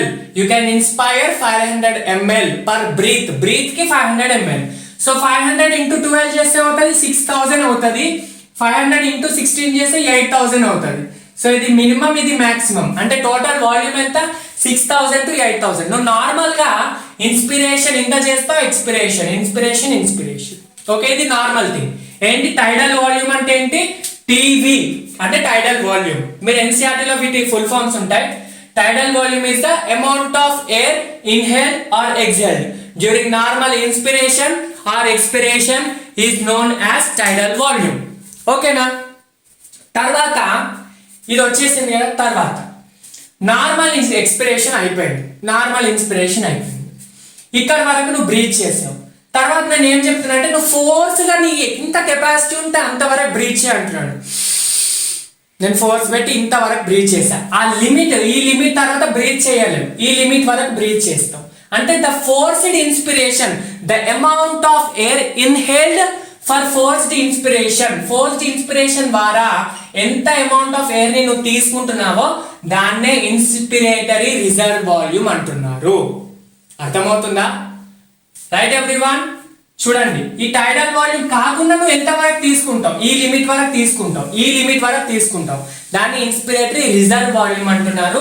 దాని వాల్యూమ్ ఎంత, 2500 to 3000 ml పర్ మినిట్. అర్థమవుతుంది? ఇది పర్ బ్రీత్. 6000 to 8000 అనేది పర్ మినిట్. సో ఇది కూడా 2500 to 3000 పర్ మినిట్. ఇంతవరకు నువ్వు ఇన్స్పైర్ చేయొచ్చు. మళ్ళీ నార్మల్ ఇన్స్పిరేషన్ కి వచ్చేసి, నార్మల్ బ్రీతింగ్ వచ్చేసి, టైడల్ వాల్యూమ్ కి వచ్చేసి, వచ్చిన తర్వాత నువ్వు ఎంత వరకు బ్రీత్ చేసావు చూడండి. ఈ లిమిట్ ఉందా, నార్మల్ ఇన్స్పిరేషన్ నుంచి ఫోర్స్ గా నువ్వు ఎంత వరకు ఎగ్జైట్ చేస్తావు చూడండి. ఇది normal forced inspiratory reserve volume. Force expiratory reserve volume ఎంత పాయింట్ వరకు నువ్వు అక్కడ వరకు గాలిని రిలీజ్ చేస్తావో అంతవరకు రిలీజ్ చేసేది. ఆ లిమిట్ పాయింట్ వరకు రిలీజ్ చేసేది ఏంటి, expiratory reserve volume. The amount of air exhaled after forced expiration, during forced expiration ఏమంటాం, ఎక్స్పిరేటరీ రిజర్వ్ వాల్యూమ్. దీని వాల్యూమ్ ఎంత, 1000 to 1100. ఇవి మాత్రం గుర్తు పెట్టుకోవాల్సిందే. సార్ ఓకే, నువ్వు ఎంతవరకు వదిలినా కూడా, ఎంత రిలీజ్ చేసినా కూడా లాస్ట్ కి లంగ్స్ లో కొంచెం వాల్యూమ్ ఆఫ్ ఎయిర్ అనేది మిగిలిపోయి ఉంటుంది. అర్థమవుతుందా? కొంచెం వాల్యూమ్ ఆఫ్ ఎయిర్ మిగిలిపోయి ఉంటుంది. అలా వాల్యూమ్ ఉండకపోతే లంగ్స్ కొలాప్స్ అయిపోతాయి. అసలు మొత్తం ఉన్న లంగ్స్ లో ఉన్న ఎయిర్ అంతా బయటికి తీసేస్తే లంగ్స్ లో వాక్యూమ్ నిండిపోయి ఉంటుంది. ఆ వాక్యూమ్ నిండిపోవడం వల్ల లంగ్స్ కొలాప్స్ అయిపోతుంది. అలా కొలాప్స్ కాకుండా లంగ్స్ ఉండాలి అంటే కొంచెం వాల్యూమ్ దాంట్లో రిసైడ్ అయి ఉండాలి కదా. దాన్నే రెసిడ్యువల్ వాల్యూమ్ అంటాం. రెసిడ్యువల్ వాల్యూమ్, రిసైడింగ్ వాల్యూమ్ అంటే the amount of air present even after forced expiration. దాన్ని ఏమంటారు? Even after forced expiration, that is known as residual volume. నువ్వు ఎంత బ్రీత్ చేసినా ఒక కొంత వాల్యూమ్ ఇక్కడ వరకు ఎక్సైల్ చేసినావు, ఈ పాయింట్ మిగిలింది కదా, సో దాన్ని రిజర్వ్ వాల్యూమ్ అంటారు. దాని అది ఎంత ఉంటుంది? 1100 to 1200 ఉంటుంది ml. అర్థమవుతుందా? ఇది లంగ్ వాల్యూమ్స్. ఈ లంగ్ వాల్యూమ్స్ ని బేస్ చేసుకొని నీ కెపాసిటీ ఎంత. ఈ వాల్యూమ్స్ తెలుసు కానీ నీ కెపాసిటీ మొత్తం ఎంత అని చూసుకోవాలి. ఫస్ట్ ఇన్స్పిరేటరీ కెపాసిటీ, నువ్వు ఎంత వరకు ఇన్స్పైర్ చేయగలుగుతావు, ఎంత. ఫస్ట్ నార్మల్కి వచ్చేసేయి, కమ్ టు నార్మల్ వచ్చినప్పుడు, నార్మల్ ఎక్స్పిరేషన్ అయిపోయిన తర్వాత, ఆఫ్టర్ నార్మల్ ఎక్స్పిరేషన్ ఎంత వరకు ఇన్స్పైర్ చేయగలుగుతావు? అయిపోయింది, నార్మల్ ఎక్స్ప్రెషన్ అయిపోయింది. ఈ పాయింట్ వచ్చేసిన తర్వాత ఎంతవరకు ఇన్స్పైర్ జరుగుతావు చూడు. ఫస్ట్ టైడల్ ఇన్స్పిరేషన్, టైడల్ వాల్యూమ్ లో ఎంత ఇన్స్పైర్ చేస్తున్నావో, next up to inspiratory reserve volume maximum ఇంత చేస్తావు. ఇది ప్లస్ ఇవి రెండు మొత్తం ఇన్స్పిరేషన్ చేస్తున్నావు. అంటే total volume of air inspired you after normal expiration. Normal expiration తర్వాత టైడల్ ప్లస్ కెపాసిటీ మాక్సిమం, ఇదెంత? దీన్నే ఇన్స్పిరేటరీ కెపాసిటీ అంటాం. ఈజ్ ఈక్వల్ టు ఏంటి? Inspiratory reserve volume plus టైడల్ volume. వచ్చేసిన ఫార్ములా ఎన్సీఆర్టీ లో ఇదే ఉంది. నువ్వు కాన్సెప్చువల్ గా చదివితే చాలా ఈజీ. అంటే నువ్వు ఇంత inspire total inspiration after normal expiration. Similarly normal inspiration అయిపోయిన తర్వాత నువ్వు ఎంతవరకు ఎక్స్పైర్ చేయగలుగుతావు, ఎంతవరకు? ఈ ఎక్స్పిరేటరీ రిజర్వ్ వాల్యూమ్ వరకే చేస్తావు. నార్మల్ ఎక్స్పిరేషన్ టైడల్ వాల్యూమ్ తో పాటు నువ్వు ఎక్స్పిరేటరీ రిజర్వ్ వాల్యూమ్ తో చేస్తావు. రెసిడ్యువల్ వాల్యూమ్ కూడా ఎక్స్పైర్ చేయలేవు. అది ఎక్స్పైర్ చేస్తే నీ లంగ్స్ కొలాప్స్ అయిపోతే నువ్వు అక్కడికి ఫట్టు. నువ్వు ఏంటి? ఓన్లీ ఎక్స్పిరేటరీ రిజర్వ్ వాల్యూమ్ వరకే నువ్వు ఎక్స్పైర్ జరుగుతావు. మళ్ళీ నువ్వు ఫోర్స్ గా చేసినప్పుడు అప్పుడు నీకు స్టార్ట్ అవుతుంది. కాబట్టి only tidal volume plus expiratory reserve volume totally you can expire out, that is known as expiratory capacity. అర్థమవుతుందా? So expiratory capacity is equal to TV plus ERV. వీటి నంబర్ చూడండి. ఐఆర్వి ఎంత ఉంది మనకి? 2500 to 3000 ఉంది. Plus 500 వేసుకోండి, అప్పుడు ఎంత అవుతుంది? 3000 to 3500 అవుతుంది. ఇది చూడండి 1000 ఉంది, ప్లస్ 500 టైడల్ వాల్యూమ్ వేసుకుంటే 1500 to 2000 అవుతుంది. ఇది లంగ్ వాల్యూమ్స్, లంగ్ కెపాసిటీ. ఇంకా రెండు మిగిలినాయి, total lung capacity, vital capacity, functional residual volume. ఇవి గ్రాఫ్ తర్వాత కాకుండా డిస్కస్ చేద్దాం. అవి సింపుల్ గా చెప్పుకోవచ్చు. ఫస్ట్ ఇవి అర్థం చేసుకోండి. ఇవి వన్ టైం అర్థం కాకపోతే మళ్ళీ వీడియోని ఈ గ్రాఫ్ నుంచి స్టార్టింగ్ నుంచి వినండి. చాలా చాలా చాలా ఇంపార్టెంట్.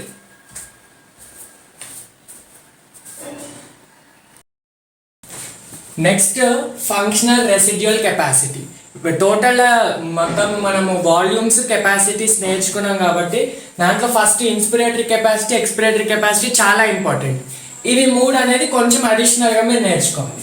ఫంక్షనల్ రెసిడ్యువల్ కెపాసిటీ ఏంటంటే air remain after normal expiration. Normal expiration తర్వాత, నార్మల్గా బ్రీత్ అవుట్ చేసిన తర్వాత ఎంత లంగ్స్లో ఎయిర్ ఉంటుంది చూడండి.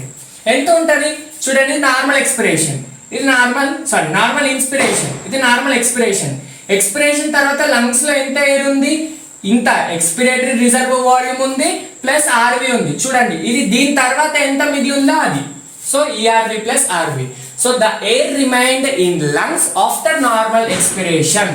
నార్మల్ ఎక్స్పిరేషన్ తర్వాత మీరు డయాగ్రామే చూడాలి. డయాగ్రామ్ లోనే మీకు మాక్సిమం మొత్తం ఉంటుంది. ఈఆర్వి ప్లస్ ఆర్వి కదా మిగిలింది నార్మల్ ఎక్స్పిరేషన్ తర్వాత. సో అదే అనమాట, right. Next vital capacity. Vital capacity అంటే ఏం లేదు, బుక్ లో పెద్ద పెద్ద డెఫినేషన్ ఉంటుంది. సింపుల్ గా ఫోర్స్డ్ బ్రీతింగ్ తర్వాత మొత్తం నువ్వు ఎంత బ్రీత్ చేయొచ్చు. ఫోర్స్డ్ బ్రీతింగ్ అంటే ఫోర్స్డ్ ఎక్స్పిరేషన్ తర్వాత నువ్వు ఎంత బ్రీత్ ఇన్ చేయొచ్చు, ఫోర్స్డ్ ఇన్స్పిరేషన్ తర్వాత నువ్వు ఎంత బ్రీత్ అవుట్ చేయొచ్చు. అంటే సింపుల్ గా ఫోర్స్డ్ బ్రీతింగ్ తర్వాత నువ్వు ఎంత వరకు ఎయిర్ ని నువ్వు తీసుకోవచ్చు అనేది ఇక్కడ మనకు కావాల్సింది. చూడండి ఫోర్స్డ్ బ్రీతింగ్ అంటే ఏంటి? ఫర్ ఎగ్జాంపుల్ ఫోర్స్డ్ ఎక్స్పిరేషన్ అనుకోండి.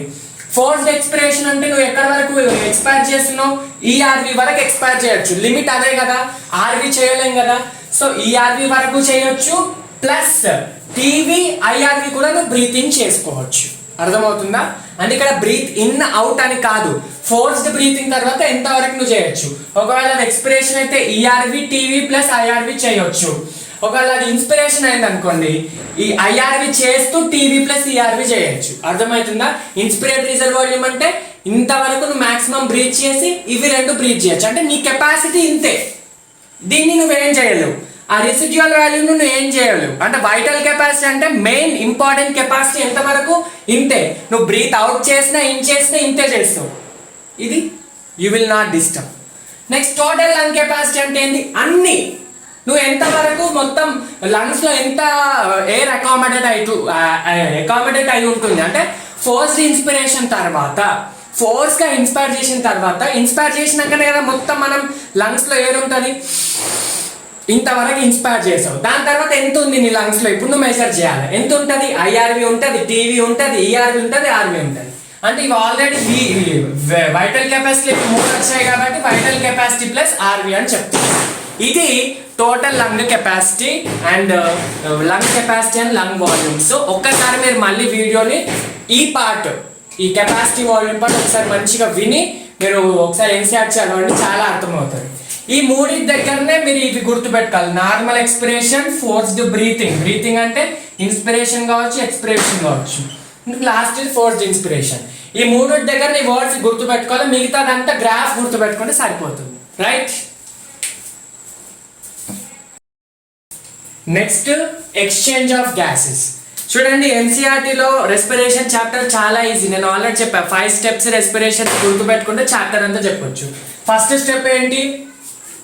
మనకి బ్రీతింగ్ అంటే ఎయిర్ లోపలికి ఎలా వస్తుంది, బయటికి ఎలా వెళ్తుంది చదువుతున్నాం. నెక్స్ట్ వచ్చేసి ఎక్స్చేంజ్ ఆఫ్ గ్యాసెస్ ఎక్కడ ఎక్స్చేంజ్ అవుతాయి? మెయిన్ గా మనకి ఆల్వియోలైకి బ్లడ్ వెజిల్ కి ఎక్స్చేంజ్ ఆల్వియోలైకి బ్లడ్ వెజిల్ కి మధ్యలో ఎక్స్చేంజ్ జరుగుతుంది. తర్వాత ఇంకొక దగ్గర కూడా ఎక్స్చేంజ్ అవుతుంది. ఎక్కడ? బ్లడ్ వెజిల్స్ కి టిష్యూస్ కి మధ్యలో. Blood vessels and tissues. ఈ బ్లడ్ వెజిల్స్ టిష్యూస్ ఇప్పుడే చదవద్దు, ఎందుకంటే ఫస్ట్ ఇక్కడ లంగ్స్ నుంచి బ్లడ్ లో వెళ్ళిన తర్వాత బ్లడ్ కాస్త లంగ్స్ దగ్గర టిష్యూస్ దగ్గర తీసుకెళ్ళాలి. బ్లడ్ ట్రాన్స్పోర్ట్ చేయాలి, అంటే ట్రాన్స్పోర్ట్ ఆఫ్ గ్యాసెస్ చదవాలి. తర్వాత బ్లడ్ దగ్గర ఎట్లా ఎక్స్చేంజ్ అవుతుందో చూద్దాం.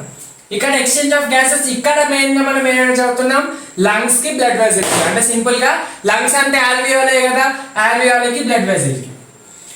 మెయిన్ గా ఎక్స్చేంజ్ ఆఫ్ గ్యాసెస్ అనేది 2 ఫ్యాక్టర్స్ మీద డిపెండ్ అవుతుంది. 2 ఫ్యాక్టర్స్ తో చదువుతాం. ఒకటి వచ్చేసి పార్షియల్ ప్రెషర్ అంటే ఏంటి? ఫర్ ఎగ్జాంపుల్ ఇది ఒక కంటైనర్, దీంట్లో నంబర్ ఆఫ్ గ్యాసెస్ యాడ్ చేసావు. యాడ్ చేసినప్పుడు ఆక్సిజన్ యాడ్ చేసినావు, కార్బన్ డైఆక్సైడ్ యాడ్ చేసినావు, నైట్రోజన్ యాడ్ చేసినావు, హైడ్రోజన్ యాడ్ చేసినావు, Cl2 యాడ్ చేసినావు, చాలా గ్యాసెస్ యాడ్ చేసినావు. యాడ్ చేసిన తర్వాత ఈ మిక్స్చర్ లో ఒక్కొక్క గ్యాస్ యొక్క ఇండివిజువల్ ప్రెషర్ ఏంటో దాన్ని పార్షియల్ అంటాం. పార్షియల్ అంటే ఇండివిజువాలిటీ. సో ఇండివిజువల్ ప్రెషర్ ని ఇన్ మిక్స్చర్ ఆఫ్ గ్యాసెస్ ని పార్షియల్ ప్రెషర్ అంటాం.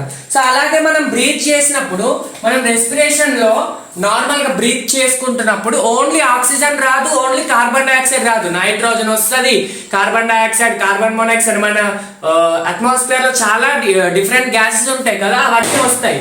ఆ గ్యాస్ లో ఆక్సిజన్ యొక్క ప్రెషర్ ఎంత? మనకి ఇక్కడ మెయిన్ కావాల్సింది ఆక్సిజన్ కాబట్టి ఆ గ్యాస్ లో ఆక్సిజన్ యొక్క ప్రెషర్ ఎంత? దాన్ని పార్షియల్ ప్రెషర్ ఆఫ్ ఆక్సిజన్ అంటాం.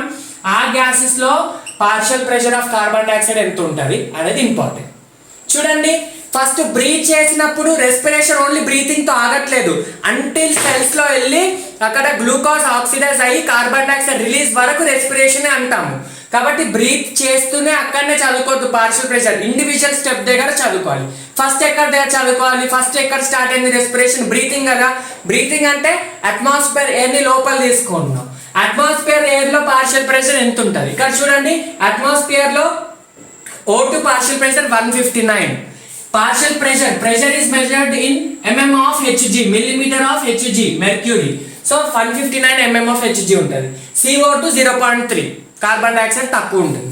నెక్స్ట్ లంగ్స్ లో వచ్చేసరికి ఆక్సిజన్ కాన్సంట్రేషన్ తగ్గుతుంది, ఎందుకంటే కార్బన్ డైఆక్సైడ్ కాన్సంట్రేషన్ పెరుగుతుంది. ఆ కార్బన్ డైఆక్సైడ్ ఎక్కడి నుంచి వచ్చింది? మనకి రెస్పిరేషన్ ప్రాసెస్ ఆక్సిడేషన్ నుంచి వచ్చింది. సో లంగ్స్ లో 149 అయింది, 145 అనుకుంటా, I'm sorry 145. Next next lungs లోకి వచ్చింది కదా, తర్వాత ఏమవుతుంది, ఎక్స్చేంజ్ జరుగుతుంది. ఎక్కడ జరుగుతుంది, ఆల్వియోలకి బ్లడ్ వెజిల్ కి. సో మరి బ్లడ్ వెజిల్ లో పార్షియల్ ప్రెషర్ ఆఫ్ ఆక్సిజన్ ఎంత ఉంటుంది, 95.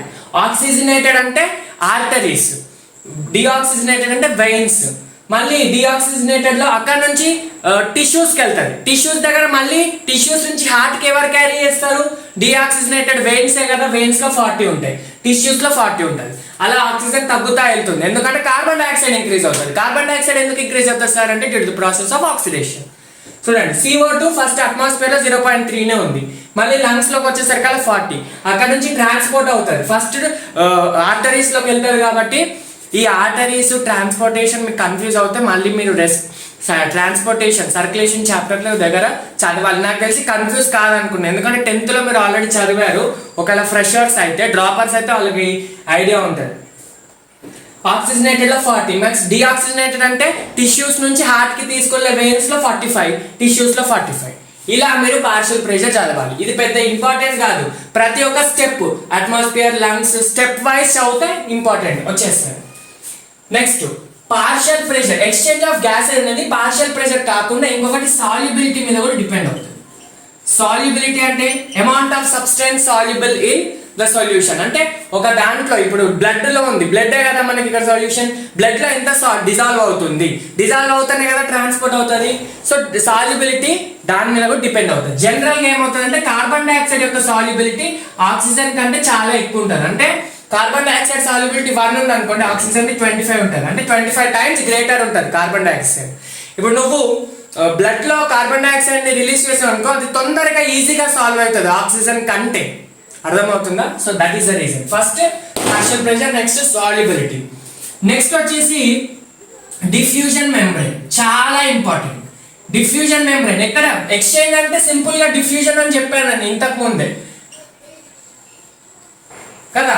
డిఫ్యూజన్ మెంబ్రేన్, మెంబ్రేన్ అంటే ఏంటి, ఎక్కడ డిఫ్యూజన్ జరుగుతుంది వాటి యొక్క మెంబ్రేన్స్ కావాలి మనకి. చూడండి ఇది చాలా ఇంపార్టెంట్, వెరీ ఈజీ. ఒకటి ఆల్వియోలకి బ్లడ్ వెసల్ కి జరుగుతుంది, ఇంకోటి బ్లడ్ వెసల్ కి టిష్యూస్ కి మధ్యలో జరుగుతుంది ఎక్స్చేంజ్. సో ఫస్ట్ ఆల్వియోలై చదువుతున్నాం కాబట్టి ఆల్వియోలైకి సరౌండ్ చేసే ఎపిథీలియం ని స్క్వామస్ ఎపిథీలియం అంటాం. అది ఇన్వాల్వ్ అవుతుంది ఈ డిఫ్యూజన్ మెంబ్రేన్. ఇదంతా మెంబ్రేన్, ఇదంతా డిఫ్యూజన్ మెంబ్రేన్. దీంట్లో ఏమేమి ఉంటాయో చదువుతున్నాం. ఏమేమి ఉంటాయి చూడండి, ఈ చార్ట్ అరేంజ్ చేస్తున్నాను, ఇక్కడ రాస్తున్నాను.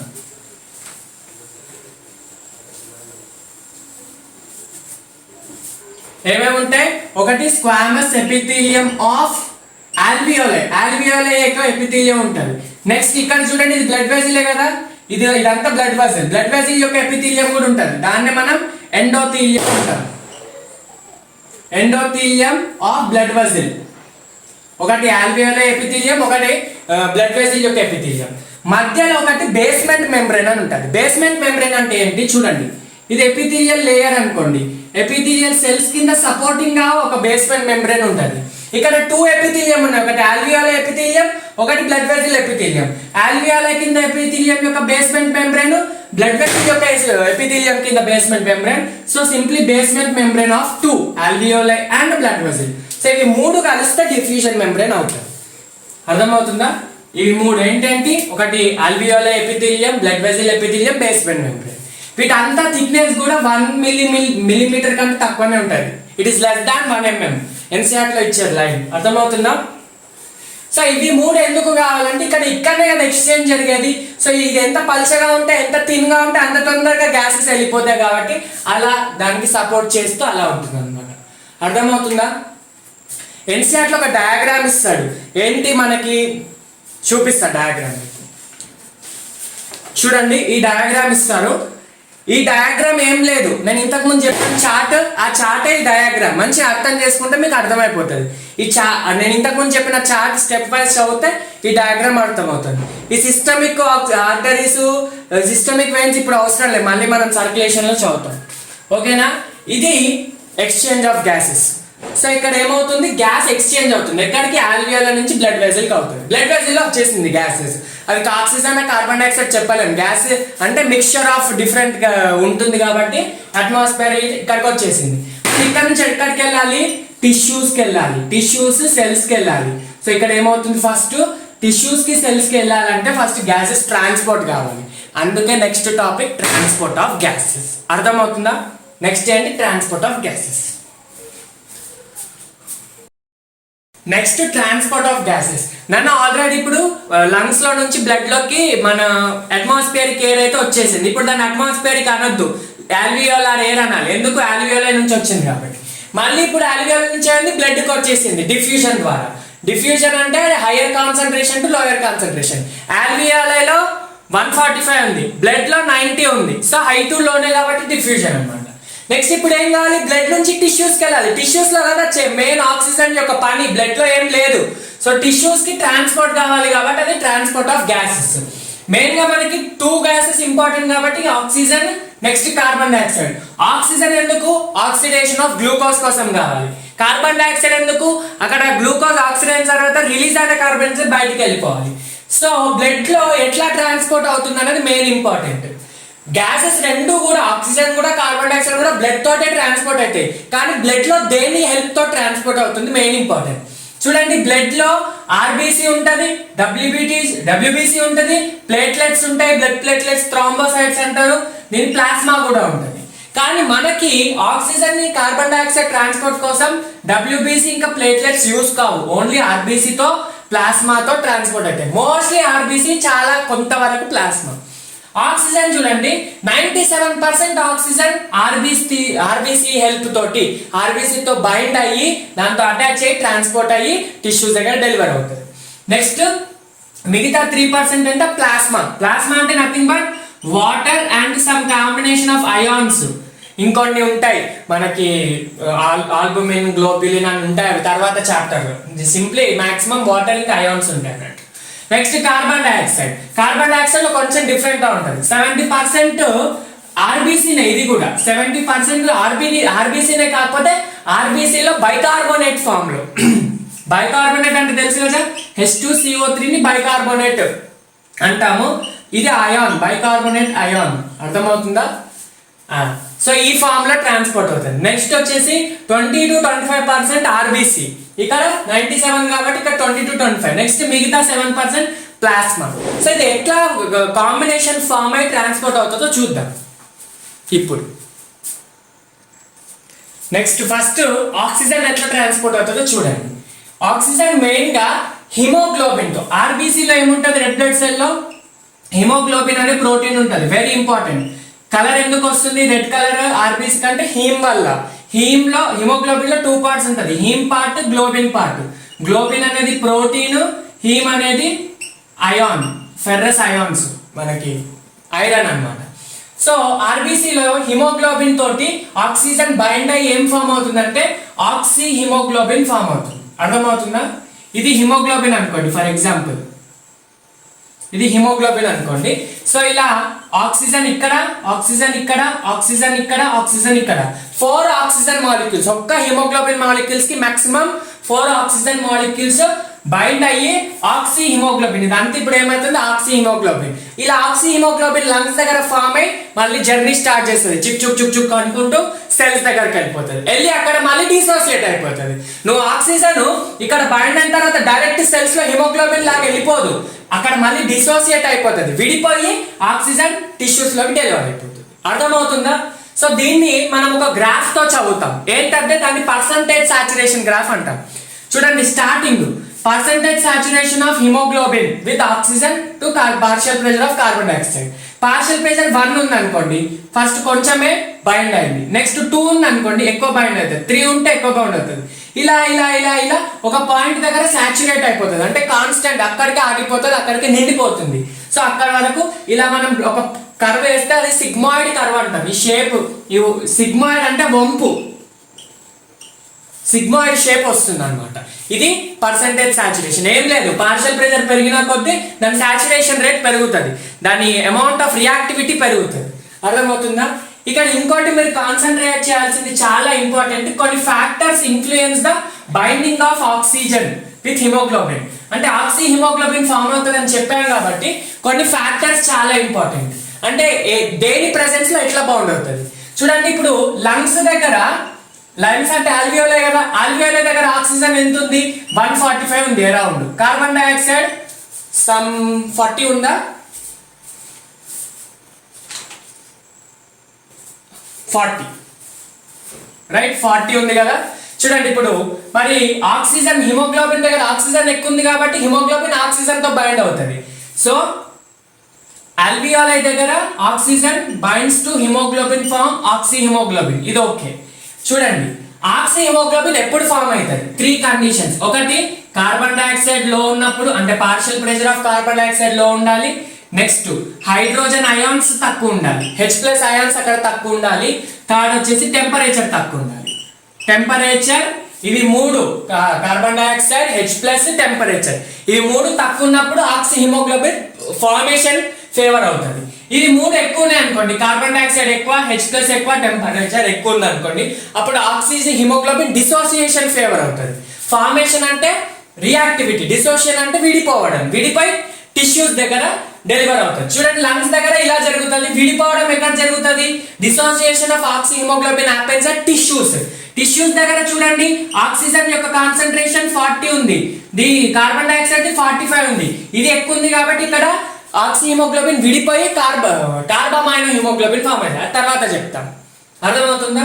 చూడండి కార్బన్ డైఆక్సైడ్, H+ టెంపరేచర్ ఇవి 3 తక్కువ ఉండాలి, ఆక్సిజన్ ఇంకా pH ఇవి 2 ఎక్కువ ఉండాలి, అప్పుడు ఆక్సి హిమోగ్లోబిన్ ఫామ్ అవుతుంది. Next carbon dioxide, H+ temperature ఎక్కువ ఉంటే, ఆక్సి తక్కువ ఉండి pH తక్కువ ఉంటే అప్పుడు కార్బన్ డైఆక్సైడ్ డిసోసియేషన్ ఫేవర్ అవుతుంది. అర్థమవుతుందా? ఇలా మనకి ఆక్సిజన్ అనేది టిష్యూస్ కి ట్రాన్స్పోర్ట్ అవుతుంది. నార్మల్ గా 100 ml ఆఫ్ బ్లడ్ లో 5 ml ఆఫ్ ఆక్సిజన్ అనేది ట్రాన్స్పోర్ట్ అవుతుంది అనమాట. Very important. 100 ml of blood లో 5 ml of oxygen. 100 ml of blood can carry how much 5 ml of oxygen. ఇది ఇంపార్టెంట్. కార్బన్ డైఆక్సైడ్ అయితే 100 ml of blood carry 4 ml of oxygen. అర్థమవుతుందా? 100 ml of blood లో 20 to 25 grams of haemoglobin ఉంటుంది. So దాన్ని బట్టి అలా జరుగుతుంది. Next transport of carbon dioxide. చూడండి కార్బన్ డైఆక్సైడ్ ఫస్ట్ ఆర్బీసీతో 20 to 25% ట్రాన్స్పోర్ట్ అవుతుందని తెలుసు. ఆర్బీసీతో ఇప్పుడు ఆక్సిజన్ హిమోగ్లోబిన్ తో ఫామ్ అయ్యి ఆక్సి హిమోగ్లోబిన్ అయింది. ఇక్కడ కూడా కార్బన్ డైఆక్సైడ్ హిమోగ్లోబిన్ తోటే పార్టిసిపేట్ రియాక్ట్ అవుతుంది, దాంతో ఏమంటారు అటాచ్ అవుతుంది. అటాచ్ అయ్యి ఏమవుతుంది అంటే అక్కడ ఆక్సిజన్ కదా సార్, ఆక్సిజన్ కి ఆక్సి హిమోగ్లోబిన్, ఇక్కడ కార్బన్ డైఆక్సైడ్ కి కార్బాక్సీ హిమోగ్లోబిన్ అనొద్దు, కార్బ్ అమైనో హిమోగ్లోబిన్ అనాలి. Carb amino haemoglobin. ఎందుకంటే కార్బాక్సీ హిమోగ్లోబిన్ అంటే కార్బన్ మోనాక్సైడ్ తోటి ఫామ్ అయితే అప్పుడు కార్బాక్సీ హిమోగ్లోబిన్ అనాలి. కార్బన్ డైఆక్సైడ్ అయితే కార్బ్ అమైనో హిమోగ్లోబిన్. అలా ఎంత 20 to 25% of carbon dioxide transport అవుతుంది బ్లడ్ లో. అర్థమైందా? నెక్స్ట్ 70% మిగతాది ఏమని చెప్పాము? బైకార్బోనేటెడ్ ఫార్మేషన్. చూడండి బైకార్బోనేట్ అంటే ఏంటి? టిష్యూస్ దగ్గర కార్బన్ డైఆక్సైడ్ రిలీజ్ అయింది, ఇది ఎక్కడ ఫామ్ అయితే చెప్పండి? ఆక్సిజన్ కార్బమైనో హిమోగ్లోబిన్ ఎక్కడ ఫామ్ అవుతుంది? టిష్యూస్ దగ్గర, లంగ్స్ దగ్గర? టిష్యూస్ దగ్గరనే కదా కార్బన్ డైఆక్సైడ్ కాన్సంట్రేషన్ ఎక్కువ ఉండేది, 45 ఉంది. ఎందుకు? ఆక్సిడేషన్ ప్రాసెస్ ద్వారా రిలీజ్ అయింది. సో అలా ఫామ్ అవుతుంది. ఇది కూడా టిష్యూస్ దగ్గరనే, ఇది కూడా టిష్యూస్ దగ్గరనే. టిష్యూస్ దగ్గర CO2 వాటర్ తో రియాక్ట్ అయ్యి ఏం ఫామ్ అవుతుందంటే బైకార్బోనేట్ H2CO3 ఫామ్ అవుతుంది అనమాట. అర్థమవుతుందా? H2CO3 ఫస్ట్ చూడండి. In the presence of an enzyme is present in RBC, that is known as carbonic anhydrase. Carbonic anhydrase అనే ఎంజైమ్ ప్రెసెన్స్ లో CO2 combined with the H2O form H2CO3 and also they form H అంటే dissociate అయితే HCO3 plus H+ ion. ఇట్లా direct గా transport కాదు, ఇది దీనికంటే ఇది స్టేబుల్ అన్నమాట. HCO3 minus plus H+, just ఇది అయాన్స్ లాగా డిసోసియేట్ అయితే ఒకటి cation anion, negative anion, positive cation. So HCO3 minus transported to lungs అన్నమాట. టిష్యూస్ నుంచి లంగ్స్ కి వెళ్తుంది. టిష్యూస్ నుంచి లంగ్స్ కి ఏమో ఫార్వర్డ్ రియాక్షన్. బ్యాక్వర్డ్ రియాక్షన్ అంటే ఏంటి? లంగ్స్ నుంచి టిష్యూస్ ఏమవుతుంది? ఇది ఫార్మేషన్, ఇక్కడ dissociation. H+ plus HCO3 minus form H2CO3 and they will dissociate as ఇట్లా డిసోసియేట్ అవుతుంది. ఏంటి? CO2 plus H2O లాగా రివర్స్. ఎక్కడ? లంగ్స్ నుంచి టిష్యూస్, ఇది టిష్యూస్ నుంచి లంగ్స్. నెక్స్ట్ ప్లాస్మాలో as it is carbon dioxide ప్లాస్మాతో మిక్స్ అయి వెళ్ళిపోతుంది. అక్కడ ఎలాంటి అమైనో హిమోగ్లోబిన్, ఎలాంటి అనైడ్రేసెస్ ఏమి ఉండవు. ఇక్కడ enzyme important, carbonic anhydrase enzyme important. ఇది కూడా RBC లోనే, కాకపోతే it is in the form of bicarbonate, it is in the form of carbamino haemoglobin. అర్థమవుతుందా? చెప్పాను కదా 4 ml of oxygen is transported in 100 ml of blood. So ఇది about transport of gases. Sir ఇప్పుడు gases transport అయిపోయినాయి, వెళ్ళిపోయినాయి, tissues లో పడ్డాయి. Tissues లో పడిన తర్వాత గ్యాసెస్ అక్కడ ఏమవుతుంది, ఎక్స్చేంజ్ అవుతుంది. మళ్ళీ బ్లడ్ నుంచి టిష్యూస్ లోకి డెలివరీ కావాలంటే అక్కడ మళ్ళీ డిఫ్యూజన్ జరుగుతుంది. ఇంతకు ముందేమో ఆల్వియోలై నుంచి బ్లడ్, ఇక్కడ డిఫ్యూజన్ ఫ్రమ్ బ్లడ్ టు ఇవి టిష్యూస్ సెల్స్ అనుకోండి, అక్కడ డిఫ్యూజన్ జరుగుతుంది. అది మనకి ఇవ్వలేదు, అవసరం లేదు కూడా. నెక్స్ట్ టిష్యూస్ లో వెళ్ళిన తర్వాత ఏమవుతుంది, ఆక్సిడేషన్ జరుగుతుంది. ఆక్సిడేషన్ అనే ప్రాసెస్, దాని ఒక రియాక్షన్, అసలు దాని ఆనవాళ్ళు కూడా మనకి NCERT హ్యూమన్ ఫిజియాలజీలో ఇవ్వలేదు. కానీ as a teacher, as a mentor నేను చెప్పాలి. ఎందుకంటే అది చెప్పండి మీరు ఇది లెసన్ అంతా వేస్ట్. ఆ ఇంపార్టెంట్ పాయింట్ లాస్ట్, మనం 5 స్టెప్స్ లో లాస్ట్ పాయింట్ సెల్యులార్ రెస్పిరేషన్, అది చాలా ఇంపార్టెంట్. చూడండి అది కూడా సెల్యులార్ రెస్పిరేషన్. నేను ఏం చెప్పాను 1 minute లో సింపుల్ గా చెప్పేస్తా.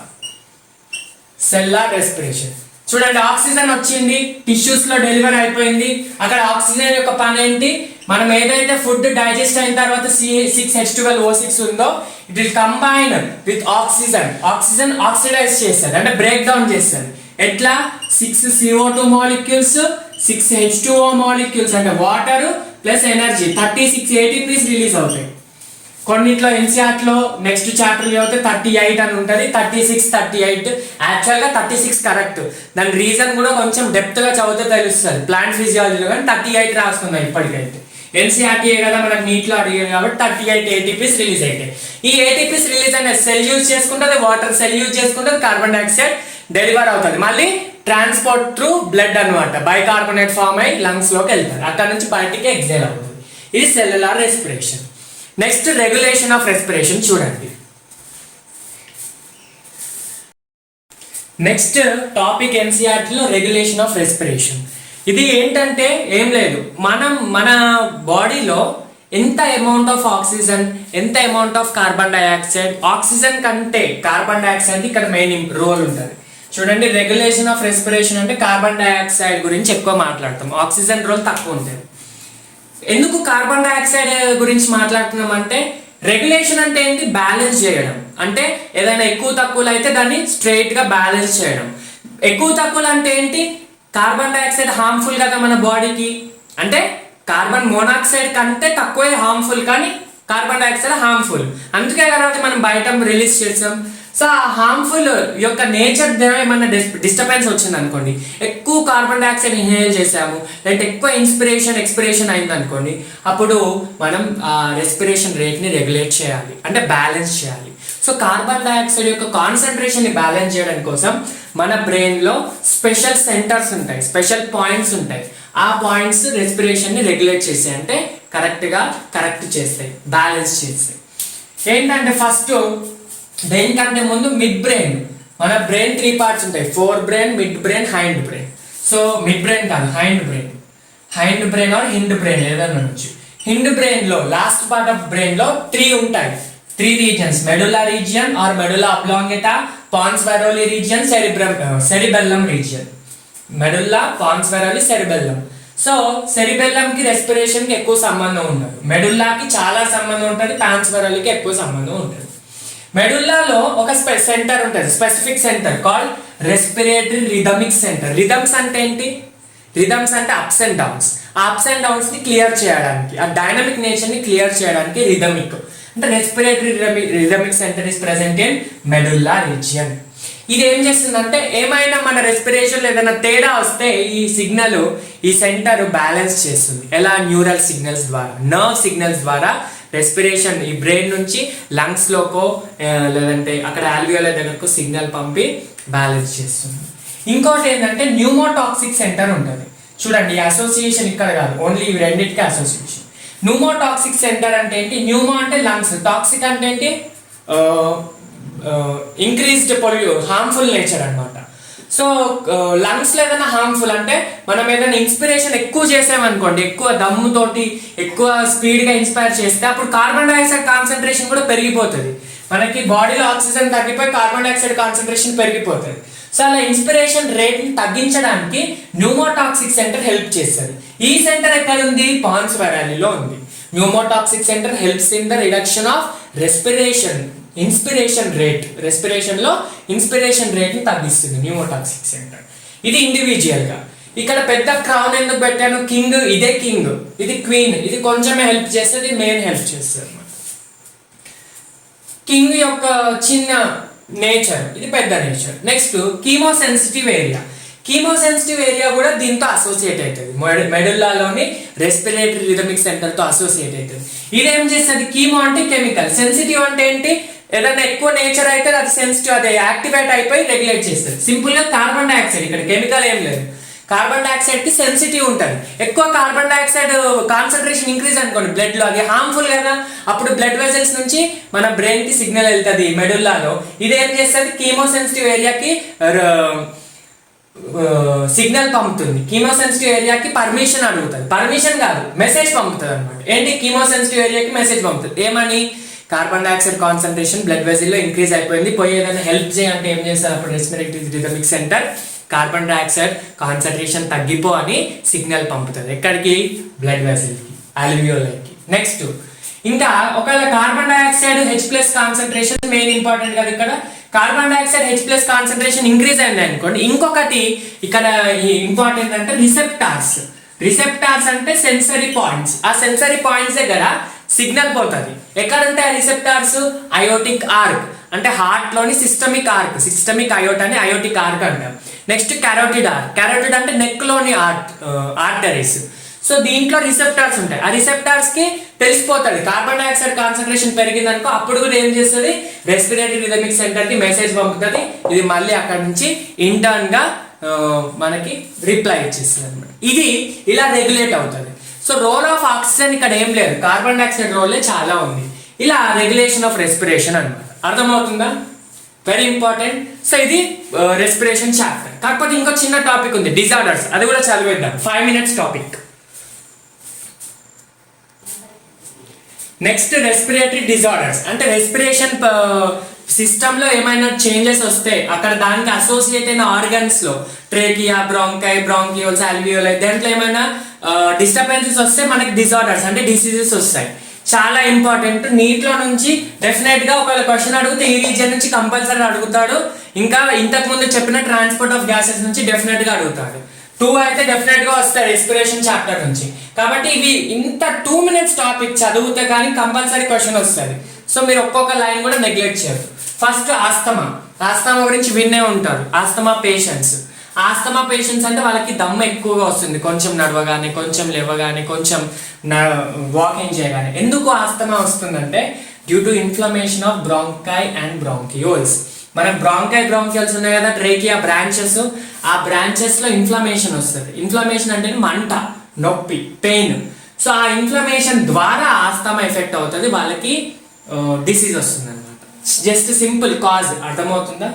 నెక్స్ట్ డిసీజ్ ఎంఫిసీమా జనరల్ గా స్మోకర్స్ లో వస్తుంది అనమాట, సిగరెట్ స్మోకర్స్ లో వస్తుంది. ఎందుకంటే వీళ్ళు స్మోక్ చేయడం వల్ల ఏమవుతుందంటే ఆల్వియోలై ఉన్న లంగ్ సాక్స్, ఆ లంగ్ సాక్స్ లో మొత్తం ఆ స్మోక్ వల్ల మొత్తం అక్కడ డిపాజిట్ అయిపోతుంది. మొత్తం కార్బన్ అంతా డిపాజిట్ అయిపోతుంది. అక్కడ డిపాజిట్ అయిపోయి ఏమవుతుందంటే ఆల్వియోలై సర్ఫేస్ అంతా తగ్గుతుంది. చూడండి, ఇది ఆల్వియోలై అనుకోండి, ఇక్కడ అంతా నీకు స్మోక్ నిండిపోయింది, ఇక్కడ అంతా మొత్తం నీవు బ్లాక్ అంతా ఫామ్ అయిపోయింది. ఈ ఫామ్ కావడం వల్ల ఏమవుతుంది? జస్ట్ ఎక్స్చేంజ్ ఆఫ్ గ్యాసెస్ కి కొంచెమే స్పేస్ మిగిలింది, రెస్పిరేటరీ సర్ఫేస్ తగ్గిపోయింది. తగ్గిపోవడం వల్ల ఏమవుతుంది? వీళ్ళకి ఎంఫసీమా వస్తుంది అనమాట, decrease in respiratory surface of alveoli walls. Next occupational respiratory disorder. Occupational అంటే ఏంటి? వాళ్ళ జాబ్స్ ని బట్టి. ఇప్పుడు కొంతమంది ఫ్యాక్టరీస్ లో, ఇండస్ట్రీస్ లో స్టోన్ బ్రేకింగ్ లేదంటే మైనింగ్ ఇండస్ట్రీస్ లో వర్క్ చేస్తారు. వాళ్ళకి ఏంటంటే ఆ స్టోన్ లో వచ్చిన డస్ట్ మీద కదా బ్రీత్ చేస్తే, బ్రీత్ అంటే రెస్పిరేషన్ కదా.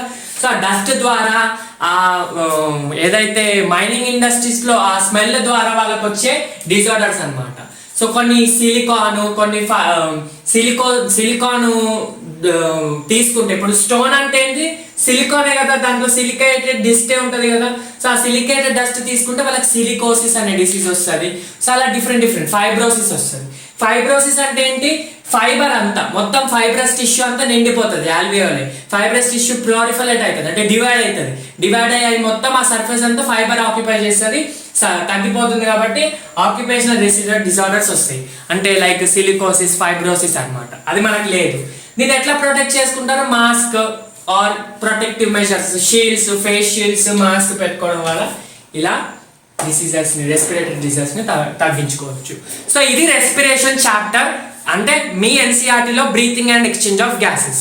సింపుల్గా బ్రీతింగ్ చెప్పాడు, ఎక్స్చేంజ్ ఆఫ్ గ్యాసెస్ చెప్పాడు, అందుకే పేరు breathing and exchange of gases పెట్టాడు. కానీ మెయిన్ రీజన్ రెస్పిరేషన్ చెప్పలేదు, అది సెల్యులార్ రెస్పిరేషన్. అదంతా ఎక్కడ? ప్లాంట్ ఫిజియాలజీలో, ఎందుకంటే అక్కడ అన్నిటికీ రెస్పిరేషన్ పాయింట్ సేమ్ ఉంటుంది కాబట్టి అక్కడ డిస్కస్ చేద్దాం. సో ఇది breathing and exchange of gases. నేను ఇప్పుడు న్యూమరికల్స్ ఇవ్వలేదు, సారీ ఎంసీక్యూస్ ఇవ్వలేదు, ఎందుకంటే మీకు పీడిఎఫ్ కింద లింక్ ఇస్తాను, ఆ పీడిఎఫ్లో కొన్ని ఎంసీక్యూస్ పెట్టాను, అవి ట్రై చేయండి. దాని ఆన్సర్స్ టెలిగ్రామ్లో మీకు సెండ్ చేస్తాను. Right everyone, thank you so much for watching the video. ఒకవేళ వీడియో చాలా లెంతీ అనిపిస్తే మీరు డివైడ్ చేసుకొని చూడండి, దీని తర్వాత ఎన్సీఆర్టీ చదవండి, ఎంసీక్యూస్ సాల్వ్ చేయండి. So see you in the next video. Until then stay tune to our channel, like the video, share the video to your friends. మీరు మీ ఫ్రెండ్స్కి షేర్ చేస్తున్నారన్న విషయం అయితే నాకు అర్థమైపోయింది, ఎందుకంటే లాస్ట్ మంత్ ఒక 800 to 900 మెంబర్స్ చూస్తే ఈ మంత్ 1500, 1600, 1700, కొన్ని వీడియోస్కి 2000 కూడా చూస్తున్నారు. It is very supportive. Thank you so much for support. ఇంకా మీరు అలా షేర్ చేస్తూ వెళ్ళండి, చాలా మందికి బెనిఫిట్ అవుతుంది. అండ్ సబ్స్క్రైబ్ చేసుకోండి ఛానల్కి. నెక్స్ట్ వీడియో సర్క్యులేషన్తో మేము ముందు ఉంటాను. Until then, stay tuned. All the very best.